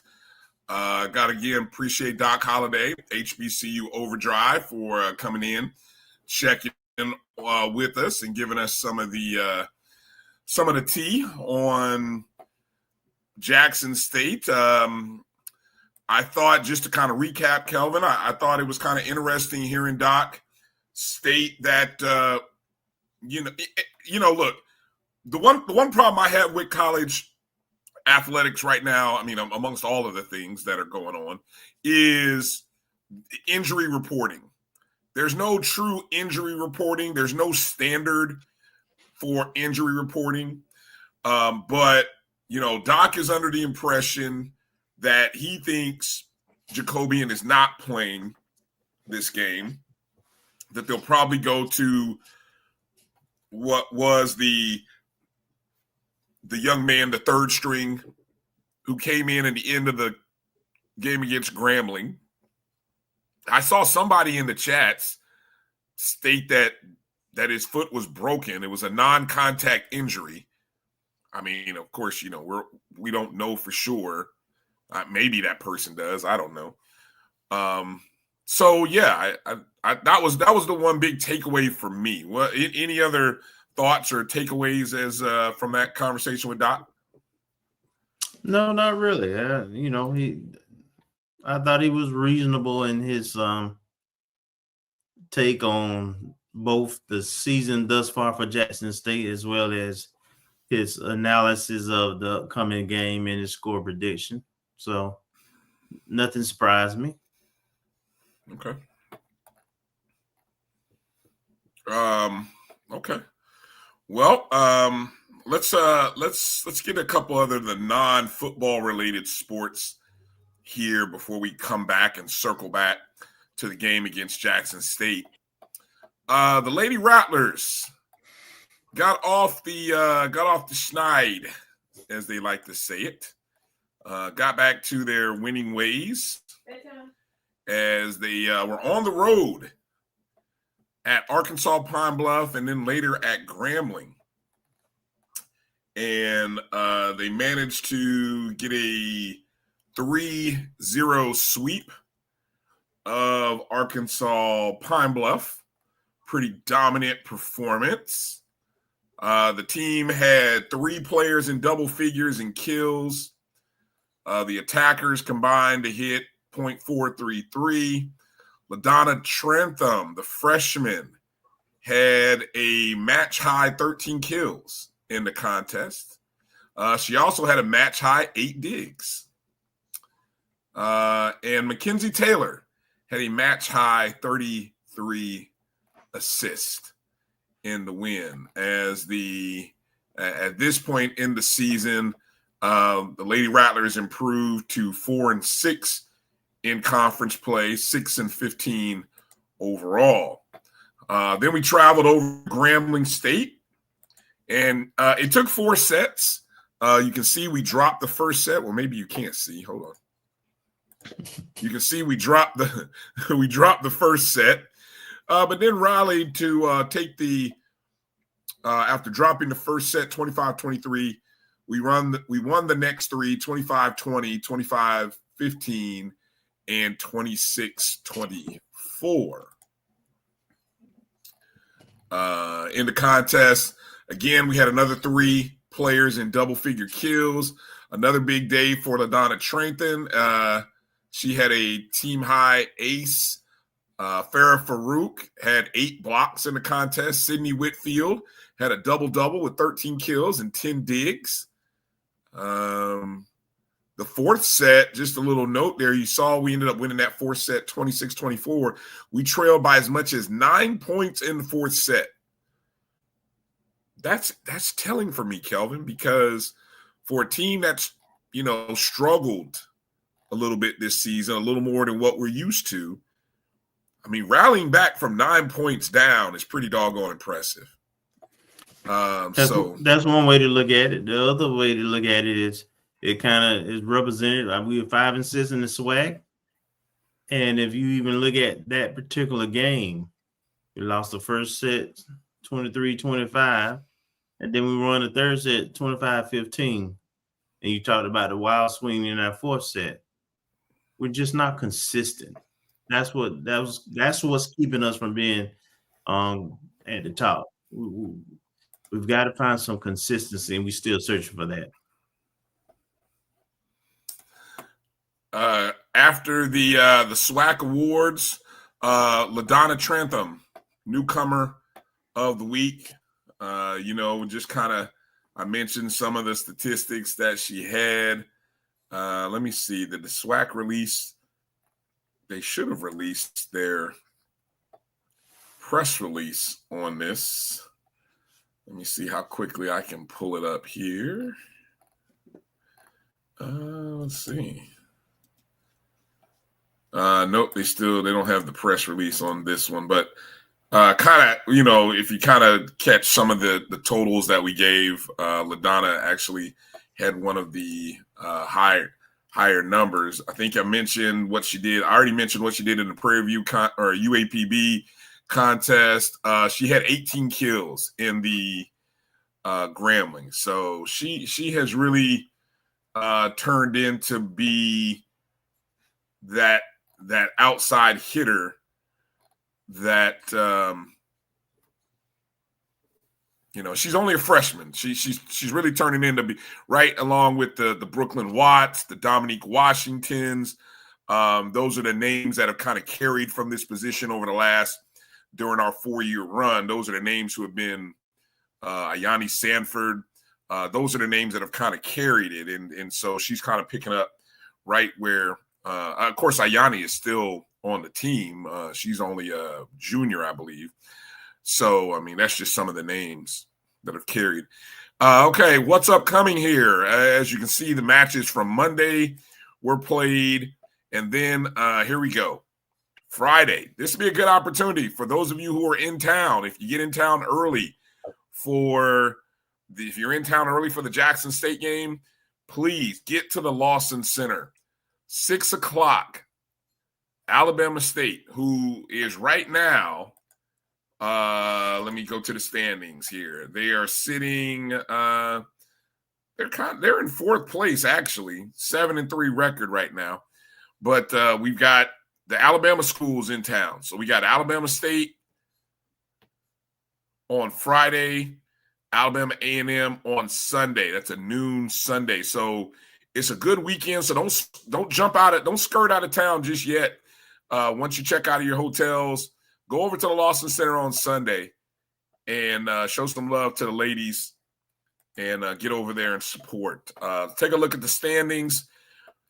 As you can see, look how important it is. It's a big weekend. We are 5-6 and in 8th place right now. How huge would it be for us to get 2 wins over the Alabama schools? It'd be huge. I mean, we could go from literally, we got an opportunity to go from 8 to 4, really, because again, they're playing Bethune-Cookman, and Bethune-Cookman is a game out of first place. So those are going to be tough matches for Alabama State and Alabama A&M. So it'd be good to get a sweep over Alabama State. Well, it'd be good to see Alabama State lose 2 in Florida, and that would move us potentially. I'm looking at that. We could go. Yeah, we definitely could get up as high as 4. This could be a big jumping weekend for us. No, we can get high as 5th. All right. Alabama State will only have 5 losses, even if they lost both. Okay. All right. Well, but we would have we'd have a split tiebreaker with them. Yeah, but we have more loss. We have 1 more loss than them still. Okay, 6 my bad. So we could go from as high as 5th possible. All right, well, yeah. I'll take 2 or 3 spots we can move up. All right. So there it is. Good opportunity.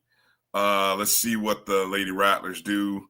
Again, we are hosting the SWAC tournament this year. The SWAC tournament comes through Tallahassee. So, it'd be good to kind of be able to see if we can get to our 5th consecutive. It's going to be a bit of a challenge, but there's still time left in the season. So there's still about a good 3 weeks left in the season. So it starts right here, right now, this weekend. So we need you there, Rattlers. We need you there. Let's get behind our championship programs. Transition into bowling, because we don't talk about bowling a lot. It's been kind of off the radar, but Coach Jeremy Williams, who we've had on the show before, and he's into his second season now. And the team just finished up their first meet of the year, which was in Orlando, the Destination Orlando Tour. And in looking at the roster, one of the interesting things that Marcus kind of pulled up when looking at the roster, Coach Williams, he had to pretty much rebuild this roster. This roster was pretty much in tatters. He has 9 freshmen on this squad. 9 freshmen and 1 senior. I don't know, Kelvin, if the 1 senior, Kennedy Richardson, from out of Carson, California, I don't know, is she a carryover from the previous year or years? I don't know. I don't have that answer. All right.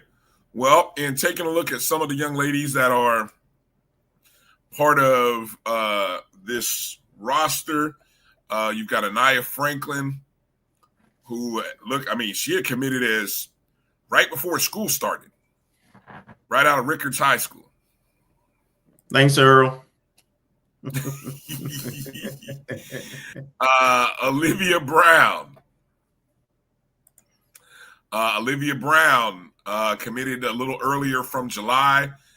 She's from Sanford Crooms Academy, one of the magnet schools in the Seminole County public system.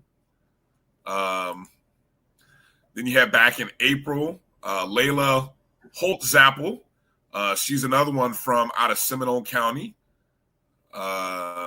Lake Mary High School. What I love about her stats is she was voted Seminole County Female Bowler of the Year. And that Lake Mary program is one of the 6A top programs, top schools in Seminole County in Central Florida.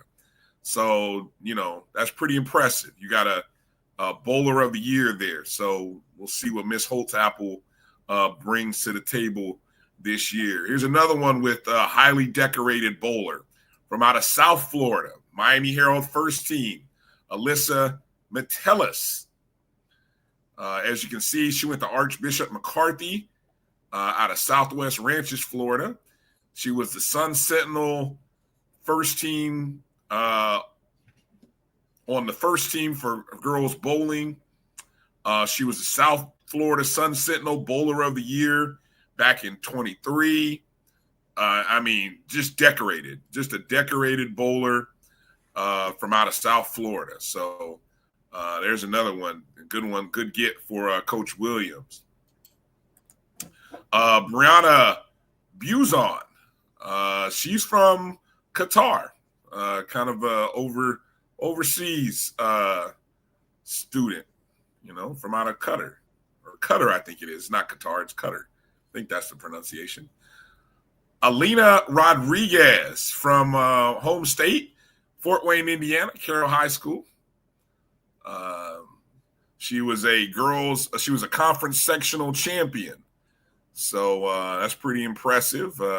Sectionals would kind of be this equivalent of districts here in the state of Florida, for those of you who are wondering what the comparison is.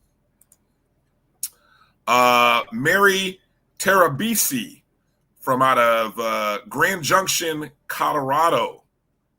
You can see Colorado High School Bowling Foundation top 4 female step ladders singles state runner-up. Awesome. Bree Stewart from out of Chicago, Morgan Park High School. Part of the Chicago Public League Girls Bowling Champions at Morgan Park. And they were sectional winners back in the spring of 25. You can see that her school also won the Girls Public League Bowling back in 2024 as well. Nikila Townsend, another one from Morgan Park. So a pair of Morgan Park High School young ladies from Chicago. Good stuff. All right. So there's the freshman, the 9. What do we? Is there a nickname for the 9? What can you come up with the 9 freshman? What can you call that? I don't know. Anybody? We have to work on that one. We'll have to work on that. All right, but shout out to Coach Williams, and then again, as mentioned, the one senior on the squad, Kennedy Richardson from Carson, California. Just kind of looking at her bio, she is a carryover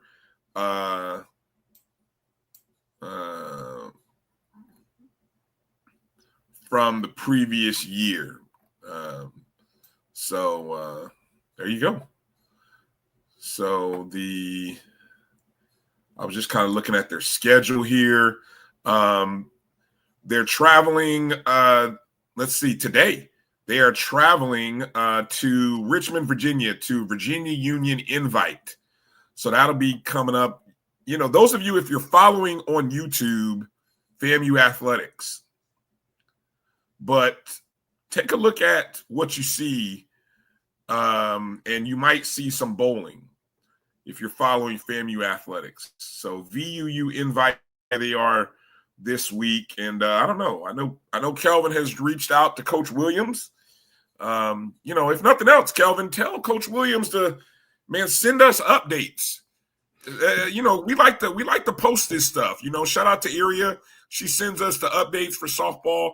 Man, we retweet them because sometimes we don't see that stuff. They're exhibition games, but I know a lot of you want to know what's going on with our teams, even if it's not quote unquote the official season. So, tell Coach Williams to send us some updates, man. Somebody, keep us in the loop with what they do. So that way we can make sure to retweet and post it. Yeah, look like we only won 2 of the matches from this previous tournament that against Salem College. And hold on, you said we won matches. I mean, that's a positive because I don't think we won we didn't win anything last year or last spring. So the fact that we won something is a positive. We beat Prairie View and St. Anselm College. We lost to A&T, Maryville, A&T's like the national champion. I mean, Jesus. UMass, Alabama State. And they were close. A lot of them was close anyway. Wichita State, Duquesne, Jacksonville State, who won the tournament. So we off to a better start than we were last year, that's for sure. With a young team. Mm-hmm. All right. EA would like for us to kind of break a little protocol, Kelvin. A lot of news happening around the HBCU diaspora, and even regarding FAMU. Before we even address any kind of rumors, I thought we ought to make mention there's been another wave of HBCU donations by Mackenzie Scott, Jeff Bezos's former or ex-wife. I shouldn't say former, his ex-wife. I think I saw a real funny tweet from Coach Colsey, but I think Alabama State, I know Alcorn received a gift of like $46 million. Alabama State got a gift of something like 43. And one of the things that I've noticed, Morgan State, I believe, got a donation. Did Delaware State get a donation? I don't know I might have to do a quick search on what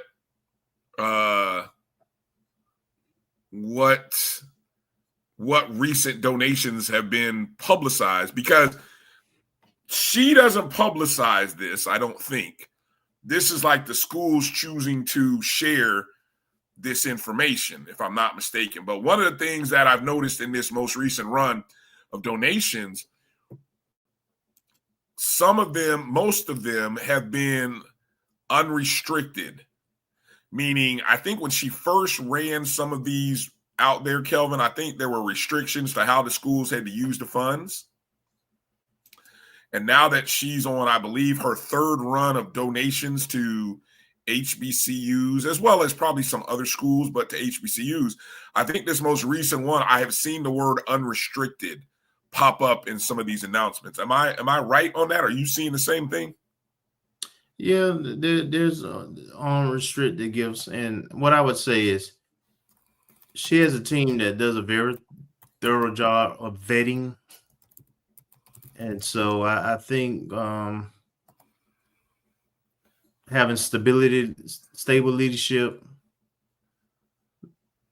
not so much influence of politics,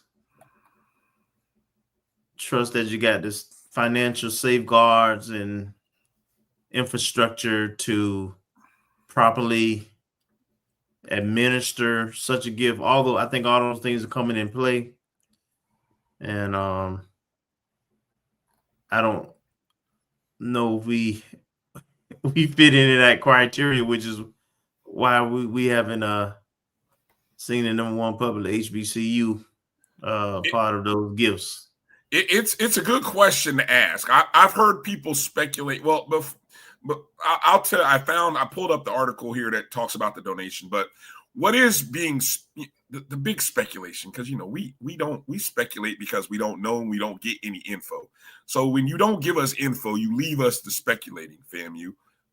Okay. But anyway, the big speculation, a lot of it is politics. That's what people speculate. It could be because of the state we're in. We're a red state. I don't know how that. I didn't have most HBCUs are though. Okay, so see that's what I was saying. I didn't think that was a disqualifier because I'm glad you said that.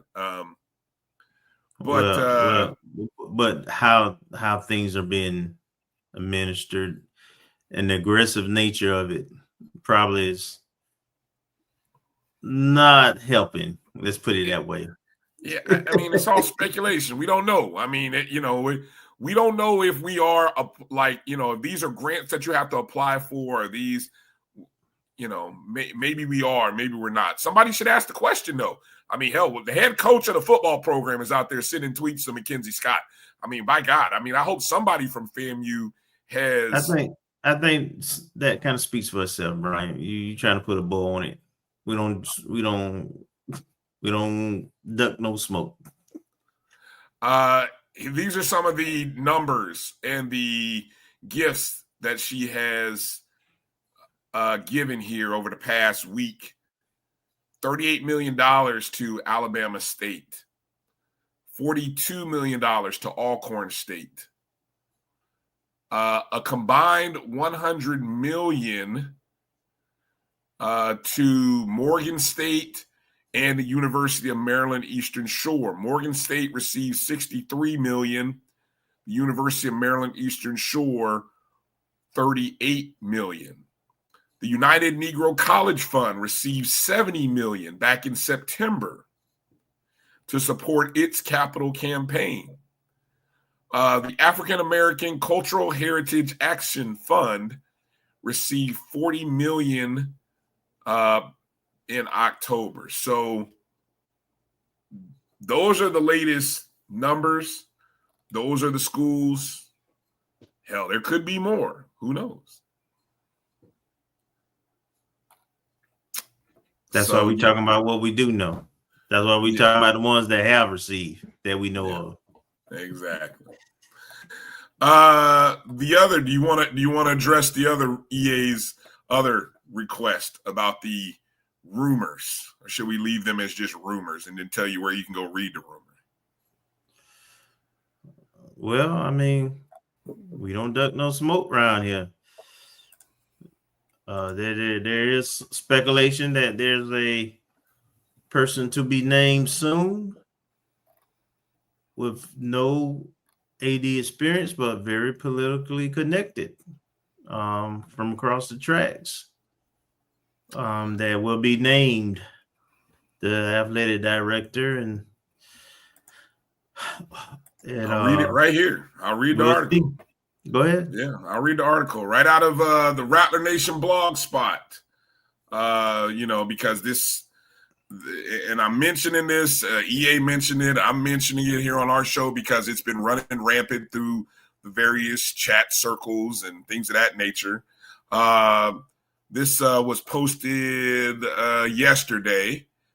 Sources, FAMU expected to name Florida Lottery Secretary as AD. John Davis is the current secretary of the Florida Lottery and a longtime Republican operative as its next permanent athletic director. I like how you put that spin on it, right? According to multiple people familiar with the decision. The move appears to be heavily influenced by Governor Ron DeSantis, is already drawing sharp criticisms over questions of patronage and ethics. Mr. Davis, who played football at Florida State University 3 decades ago, has no experience in athletic administration, could be appointed as early as this week, the sources said. Again, this is coming from Rattler Nation Blogspot, which, if you follow it, sometimes there's news that is reported, and then sometimes there's opinion, and this article is a little bit of both. So we'll see. We'll see if it actually comes out to be true. There's also some, you can go read the article, and, there's also speculation about some of his work in that office. But, I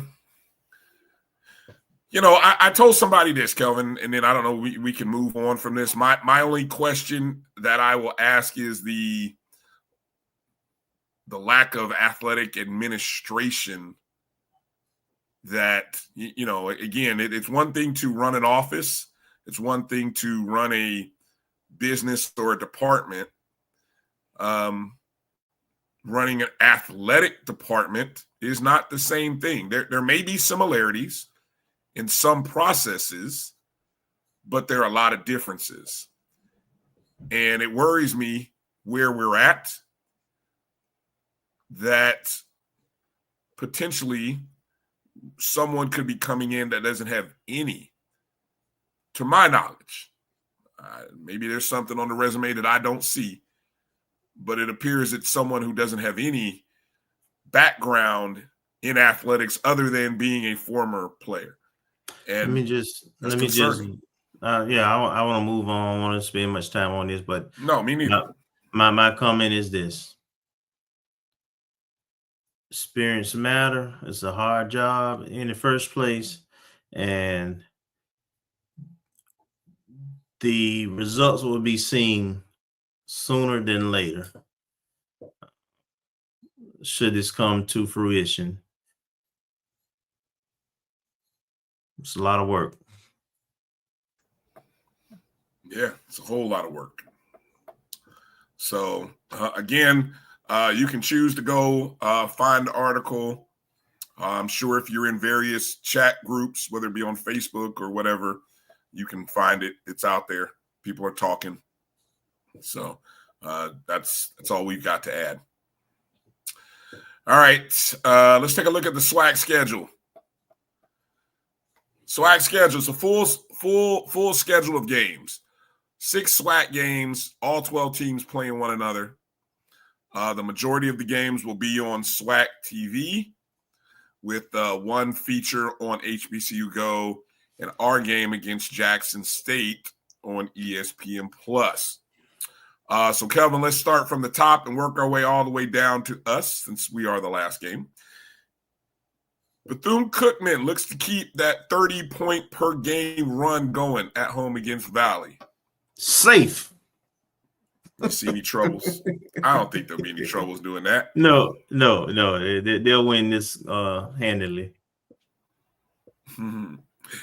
Southern still looking for a win in conference. They go to Arkansas Pine Bluff. Woo. I think Fred McNair is someone who can get maximum potential out of this team in the short term anyway. Pine Bluff has no consistency and they have a culture of losing. So I think Southern gets its first conference win of the season. In a close one. You know, I was going to ask you 35 points that Southern scored. On a percentage scale, how much of that was us? How much of that was them? Probably 50-50. Oh, okay. Half it was them, okay. Half of it was us. All right. So they nothing like coming up against FAMU to get out of the offensive funk. This season for sure. All right. A very interesting game. Alcorn State, I believe, got their first conference win, 32-10 over Valley. Yep. Now they travel to take on Texas Southern, who has the I believe, is it the conference's longest winning streak right now at 4?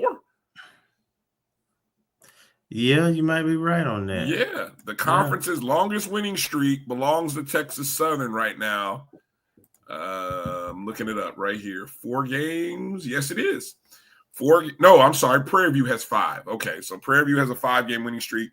Texas Southern has 4, but Texas Southern is sitting in second place in the West, right 1 game behind Prairie View. What's your thoughts? Who have they beaten? Who is who beaten? Texas Southern. You mean their 4 wins? Who have they beaten? Yeah. Valley, Pine Bluff, Grambling, and VUL. Boom. I don't know if they're as good as their record shows. But is Alcorn any better than any of those 3 teams? I would say probably so. As Prairie View. Really? I mean, Prairie View only beat them 13-12. And that's with them missing a field goal at the end of the game. So does that say something more about Prairie View, or does it say something about Alcorn? Well, I'm just saying Prairie View lost Texas Southern. I mean, beat Texas Southern on the last second. What I'm saying is there's no difference between the 2 teams. The record is different. It's different between the records, but it ain't difference in the talent. I think Alcorn has had a little bit tougher schedule. This will be a close game. I'm going to say Texas Southern by 3, but it would not shock me if Alcorn pulls the upset. All right. I'm going Alcorn. I'm going Texas Southern. Don't ask me about points. Doesn't matter. Get a win. Ugly win, good win, pretty win. Doesn't matter. Alabama A&M traveling to Grambling State. At home, of course, Grambling coming off the Vegas win. No Savion T-Set. Alabama A&M's quarterback, Quad Brown, is also hurt, I believe.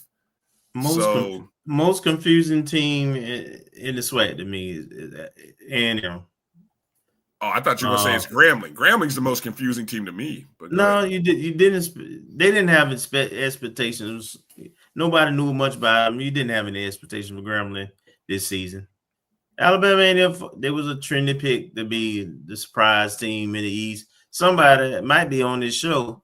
I might have picked them to be second or something like that. But anyway, I just said surprise team. I didn't know about second. But I have no idea because here's what I'm in my mind how I'm looking at this game. Grambling coming off a big win. They lost their quarterback. They spent a lot of energy, and it's hard to get up twice, even though they're at home. Alabama A&M didn't show up at all against their rival game and got blown out the stadium. Yeah. And now they got to go on the road. So it's almost a 50-50 game to me because I don't know if Alabama A&M can look like they did early in the season. The last couple of weeks, they haven't looked very good. So Grambling in the hole at home, even though I don't think they're going to look the same as they did against Jackson State, because I just think they probably physically, emotionally spent from that game. but they'll win a close one. Okay. You say Grambling will win this close? Yeah, at home. Yeah. That's the only edge I have in this game is Grambling being at home. But I agree with you. 50-50 game. I got to go with the home team, getting to sleep in your own bed and not have to travel on buses. Yeah, give me Grambling. All right.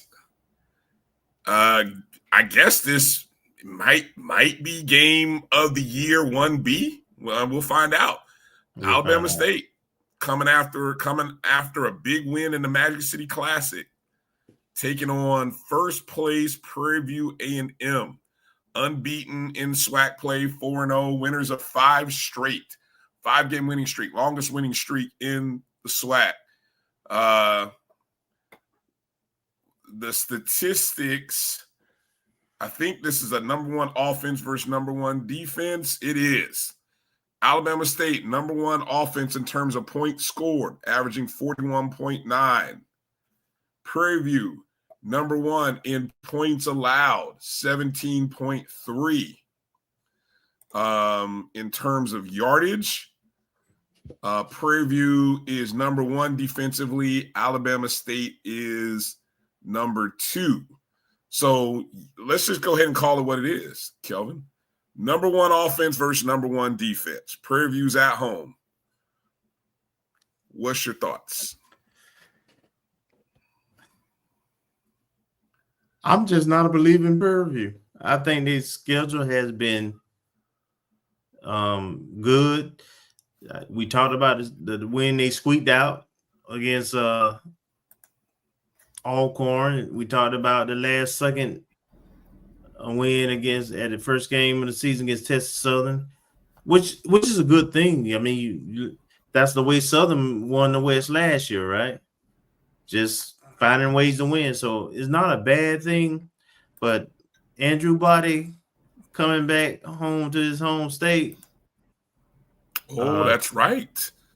And Alabama State rolling, and with that offense, I just don't think they're going to be able to keep up. And I don't think they face the kind of offense they're going to be facing on Saturday. So I like Alabama State at least by 2 touchdowns personally, but we'll see. Wow, 2 touchdowns. Woo. I mean, are you looking at a high-scoring game? I mean, is Alabama State breaking the ceiling with points? I mean, I haven't. I mean, they averaging what, 41 points a game? 41. They have put up. They put up 30-something even on Jackson. They have put up 30+ in every game this year. 30+ points in every game, even in the 2 losses. Yeah, I'm not. I gotta go with them by 2 touchdowns, buddy. Do they score 30? You got to show me. Prairie View got to show me. Man, I don't think Prairie View scored 30. Strong take. Well, that's my take. I mean, they may not be able. Look, Prairie View may not be able to score with them. That's the problem. Yeah, I like that play. I'm going to Alabama State too. As much as we need Prairie View to win this game. Let's just keep that. Let's be real about that.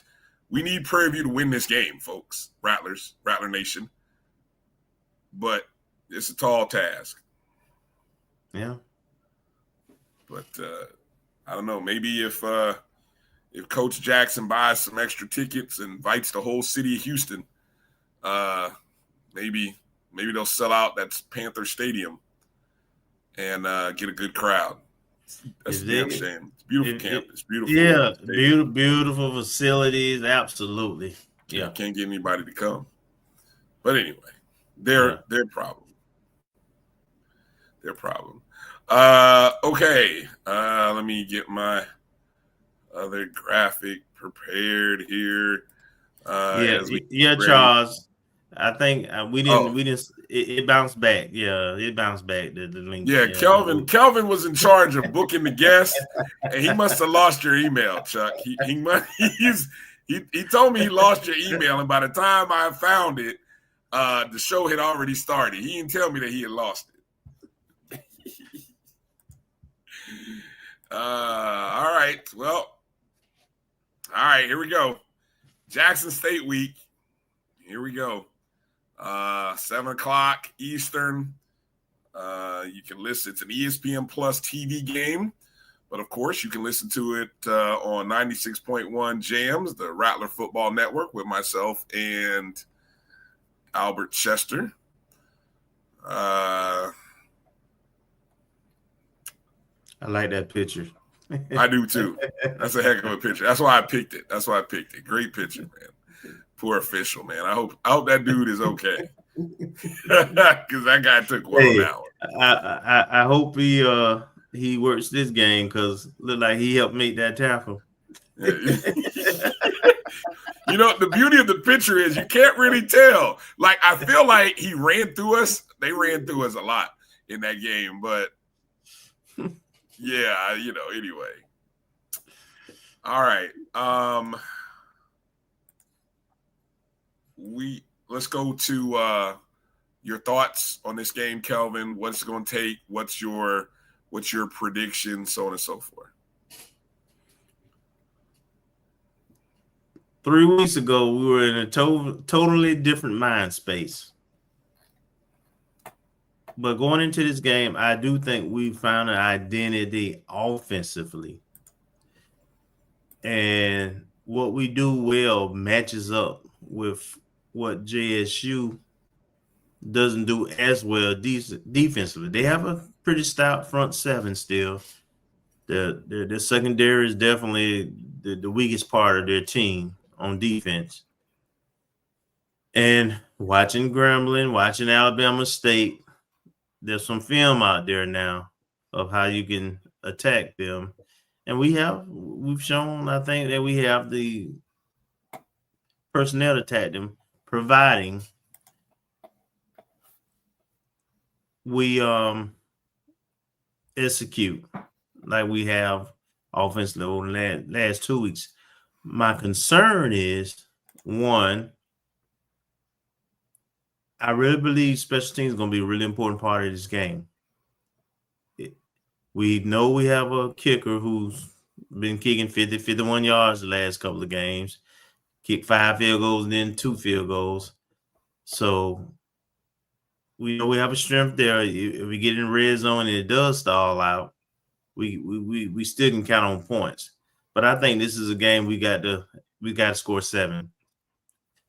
I don't think field goals are gonna do us any good because I think our path to win this game is a semi shootout. I think again the threshold for us is gonna be about 30 points, and I think we have to reach that to win it. I'm concerned about our punt and kick coverage. Our kicker, Porto, he does kick the ball in the end zone most of the time on kickoffs. But when he did not, and when he does not, we have some coverage challenges. And we know the threat that JSU presents. Also, from a defensive standpoint for FAMU, we're giving up 30 points a game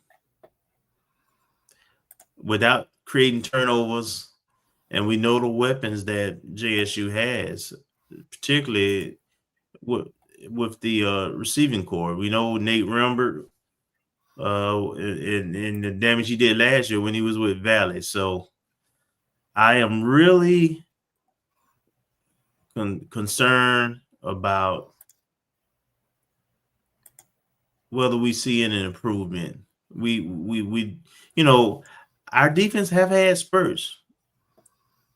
Well, they played good for a quarter, but they have not played well for a game. And this is a game that that we need them to play well for the entire game. And more importantly, we get in leads, not to give the lead right back or give up a drive right back.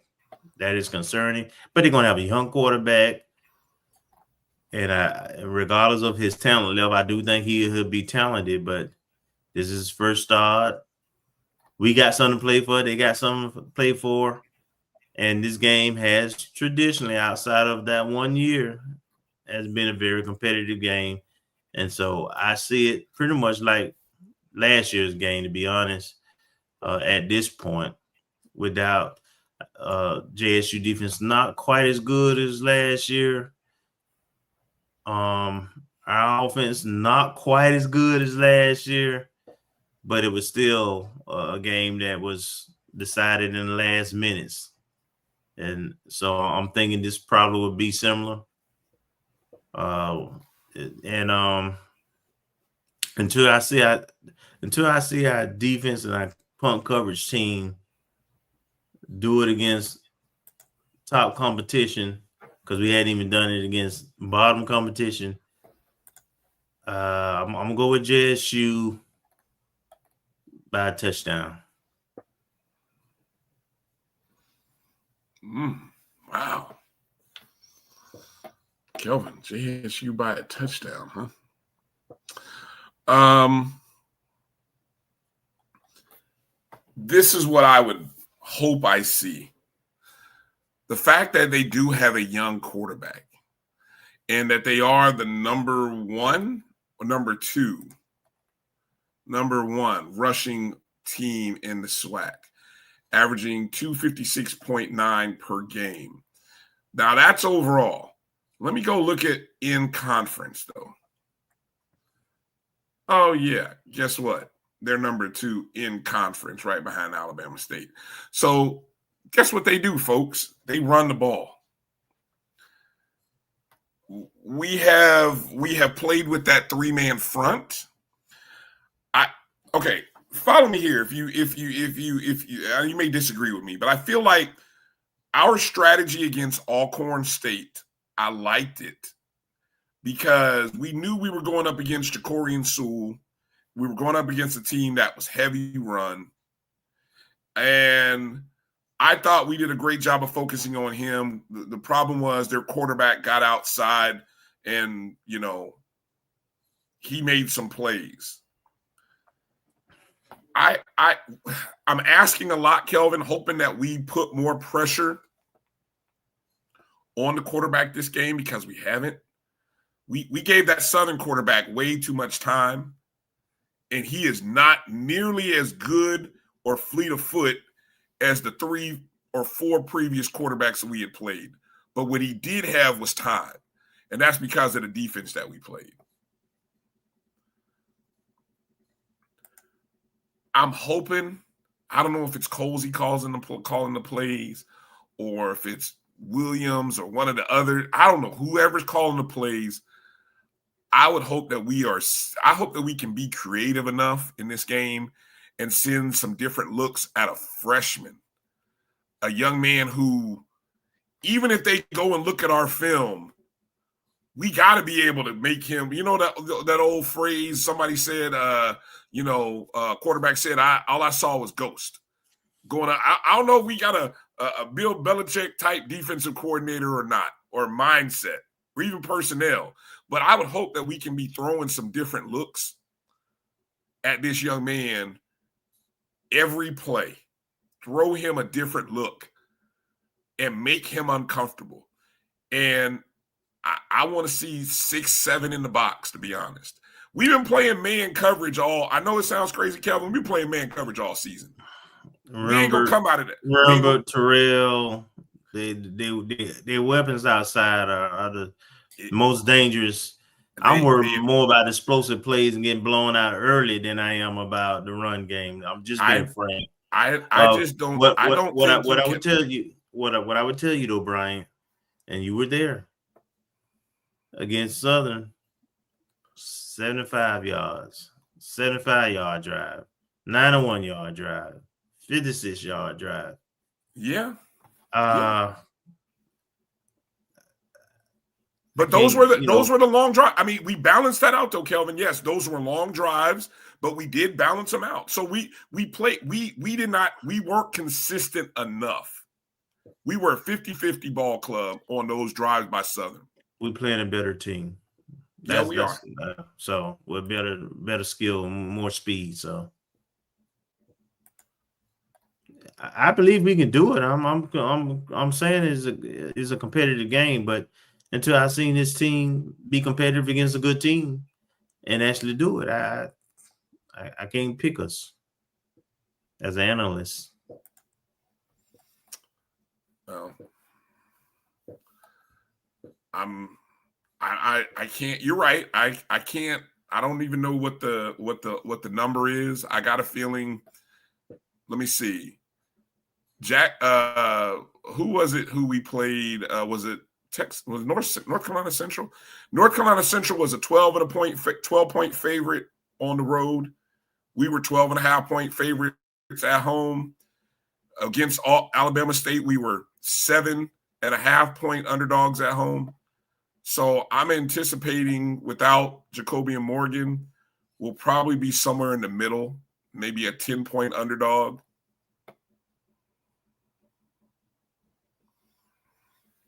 I think we can cover the 10.5. Remains to be seen if we can win.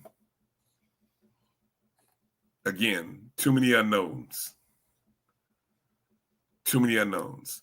I do like your special teams take though, Kelvin. And I think if Porto can, and is it really Porto or is it more so going to be Bobby Inksler with our punting game?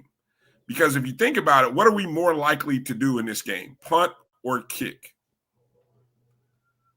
I would tend to think we only punted twice last week, and we averaged 51 yards. Well, but unfortunately, one of them was returned pretty good. Well, like I said, I think we're gonna move the ball. I think we're gonna put up some points. Like I said, I don't doubt that part of it.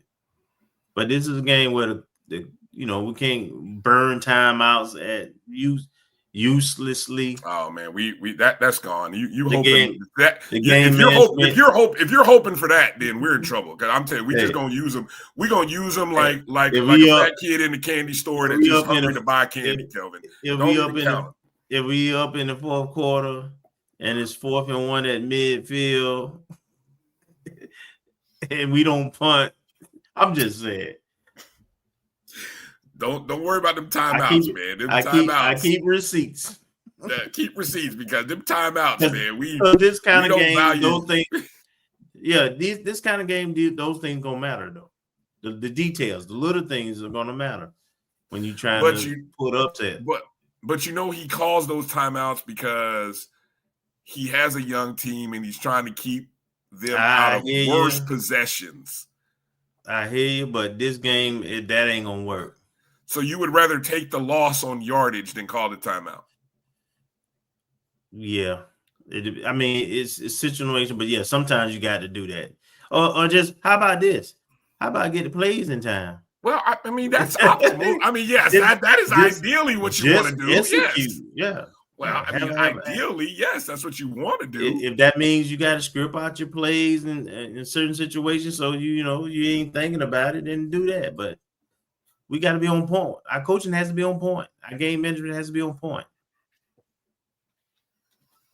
All right.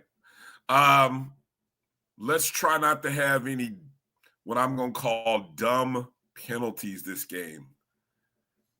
No dumb, no like. He won't experience that, then he might.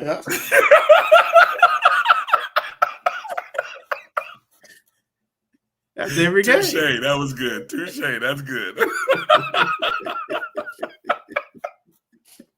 Oh, I knew you. I knew. You know what? I knew I opened the door on that one. Okay. All right. What's your bold prediction?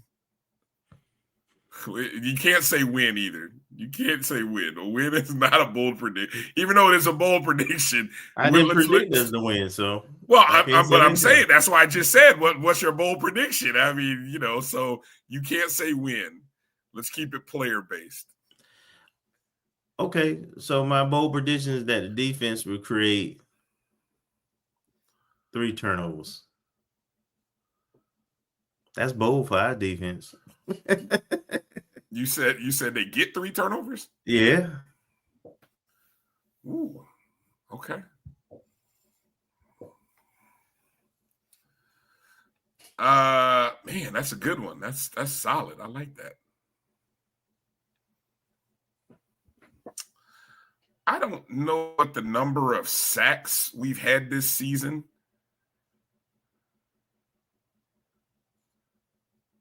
Bold prediction, 4+ sacks.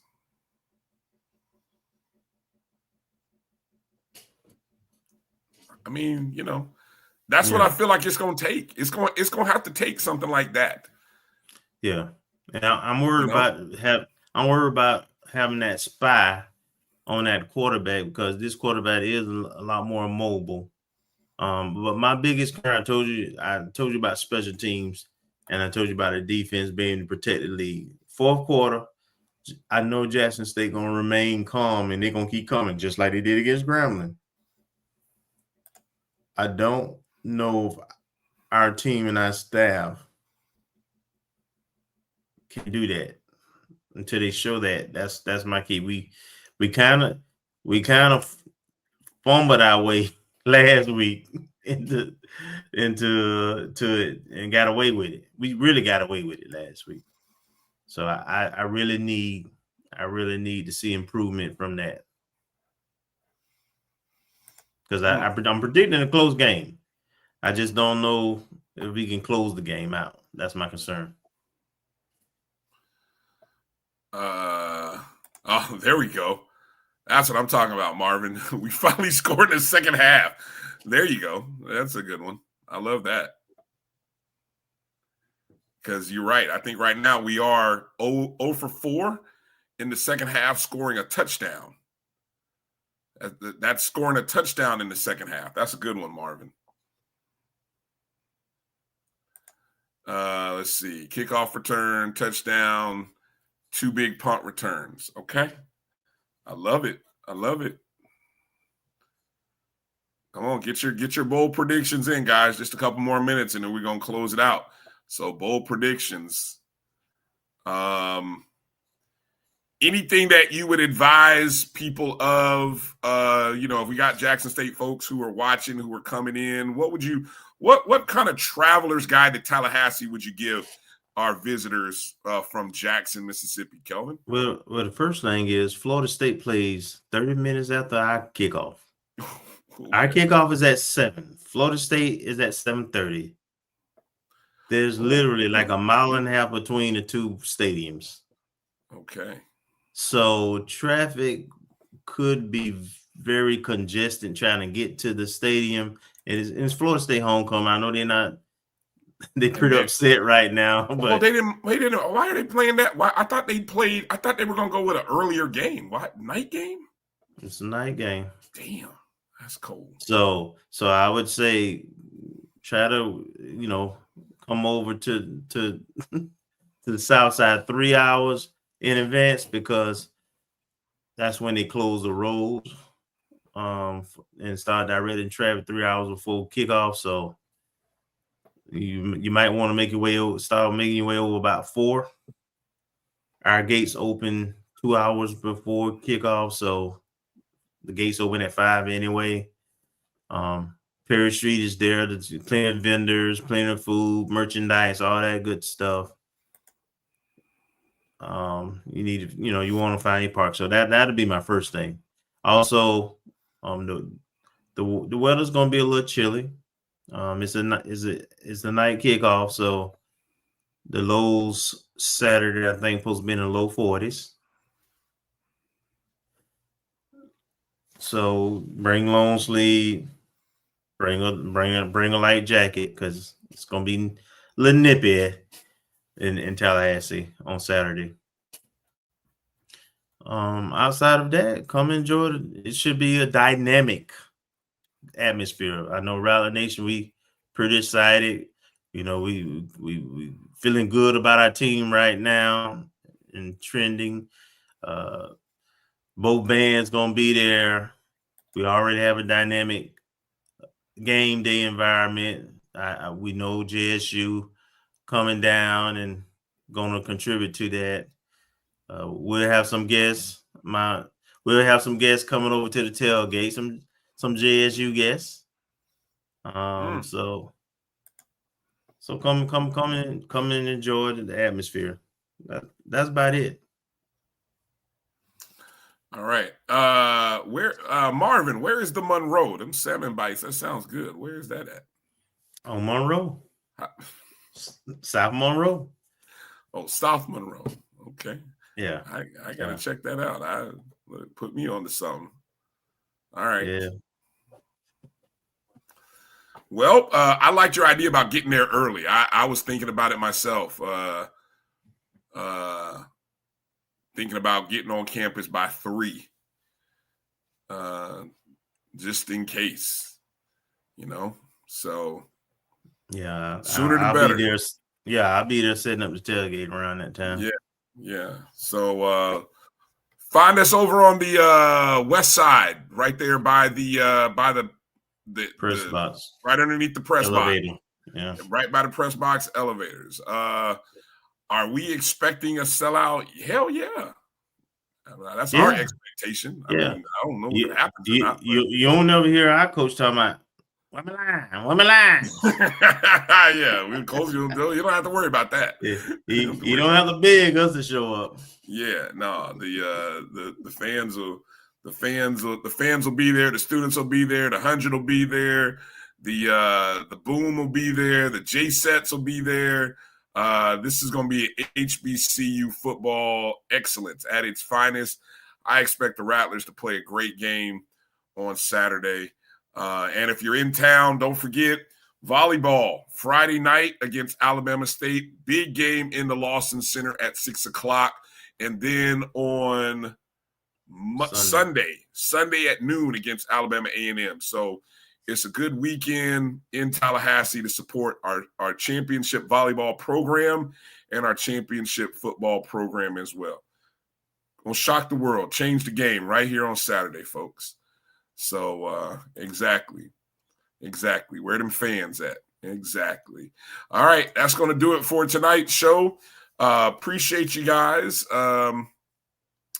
Thanks to Doc Holliday. HBCU Overdrive is the name of the show and the channel. Make sure to give him some love and show him some support.